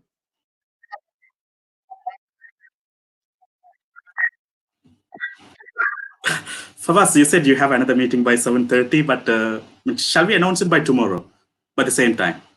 The second and first. Okay. We'll do it by tomorrow. So what do you think, Ganesh? Kevinda, shall we do that? Shall we announce it tomorrow? Yeah, mute, Ganesh. Yeah. So they waited for a long time, no? So let them wait, no? Let them wait, no? Just 24 hours. Yes. So I see a lot of just 24 hours, right? Guys, like I know that's again. Thank you, Sharanyan, to bring up some hype in things going on. Shah, finally I get a good comment. So saying that I'm not boring. Thank you very much. Thank you very much, guys. You have been lovely audience. Great. Okay, I see. Please don't, Sharanyan. I see people don't delay it to tell to them, right? So they okay. Now you see the comments how they're coming, right? Okay, right. So they're gonna hate me very badly. Yes, they need very badly, guys. The second place goes to the curfew pass, right? All the very best curfew pass. Wonderful job, right? So great job done. Again, extending. Please speak to the judges. Are they out? They are willing to support you in any form of digitalization. They are willing, because I know amount of conversation we had backstage when Shariki was on stage. So we had a very long conversation about who is to win. Curfew Pass, thank you very much for your continuous commitment to make it happen. Please take it forward. You are going to be one of the top 3 teams, which will go into the global pool of to be one of the top 20s, right? Guys, without further delay, right, we have come to an end. Who is going to be that lucky first place? Yes, EPD, right? So EPD, like all the very best for amount of effort that you have done to bring in. Awesome job, and especially the plasma. And please do connect to Heminder, Kanishka, and Sharanyan and Jeevan.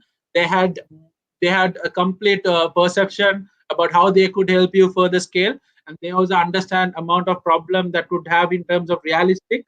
So please do connect to them, and they are doing some more solutions. So it'll be very valuable and worthwhile, right? So all the very best, all 3 teams, and the special mention, and the rest of the 6 teams, guys. You have definitely done an impact. As I told you, the first winning point that you have done is you have exposed your faces, ideas to a certain level of judges, and also a completely audience out there, and which is recorded, which is also monitored by Techstars Global, right? So there's a lot more opportunity opening up, and we will definitely make sure there is as much as possible local awareness or PR value brought into you for the rest, and including all the winning team. So that's bring us to an end.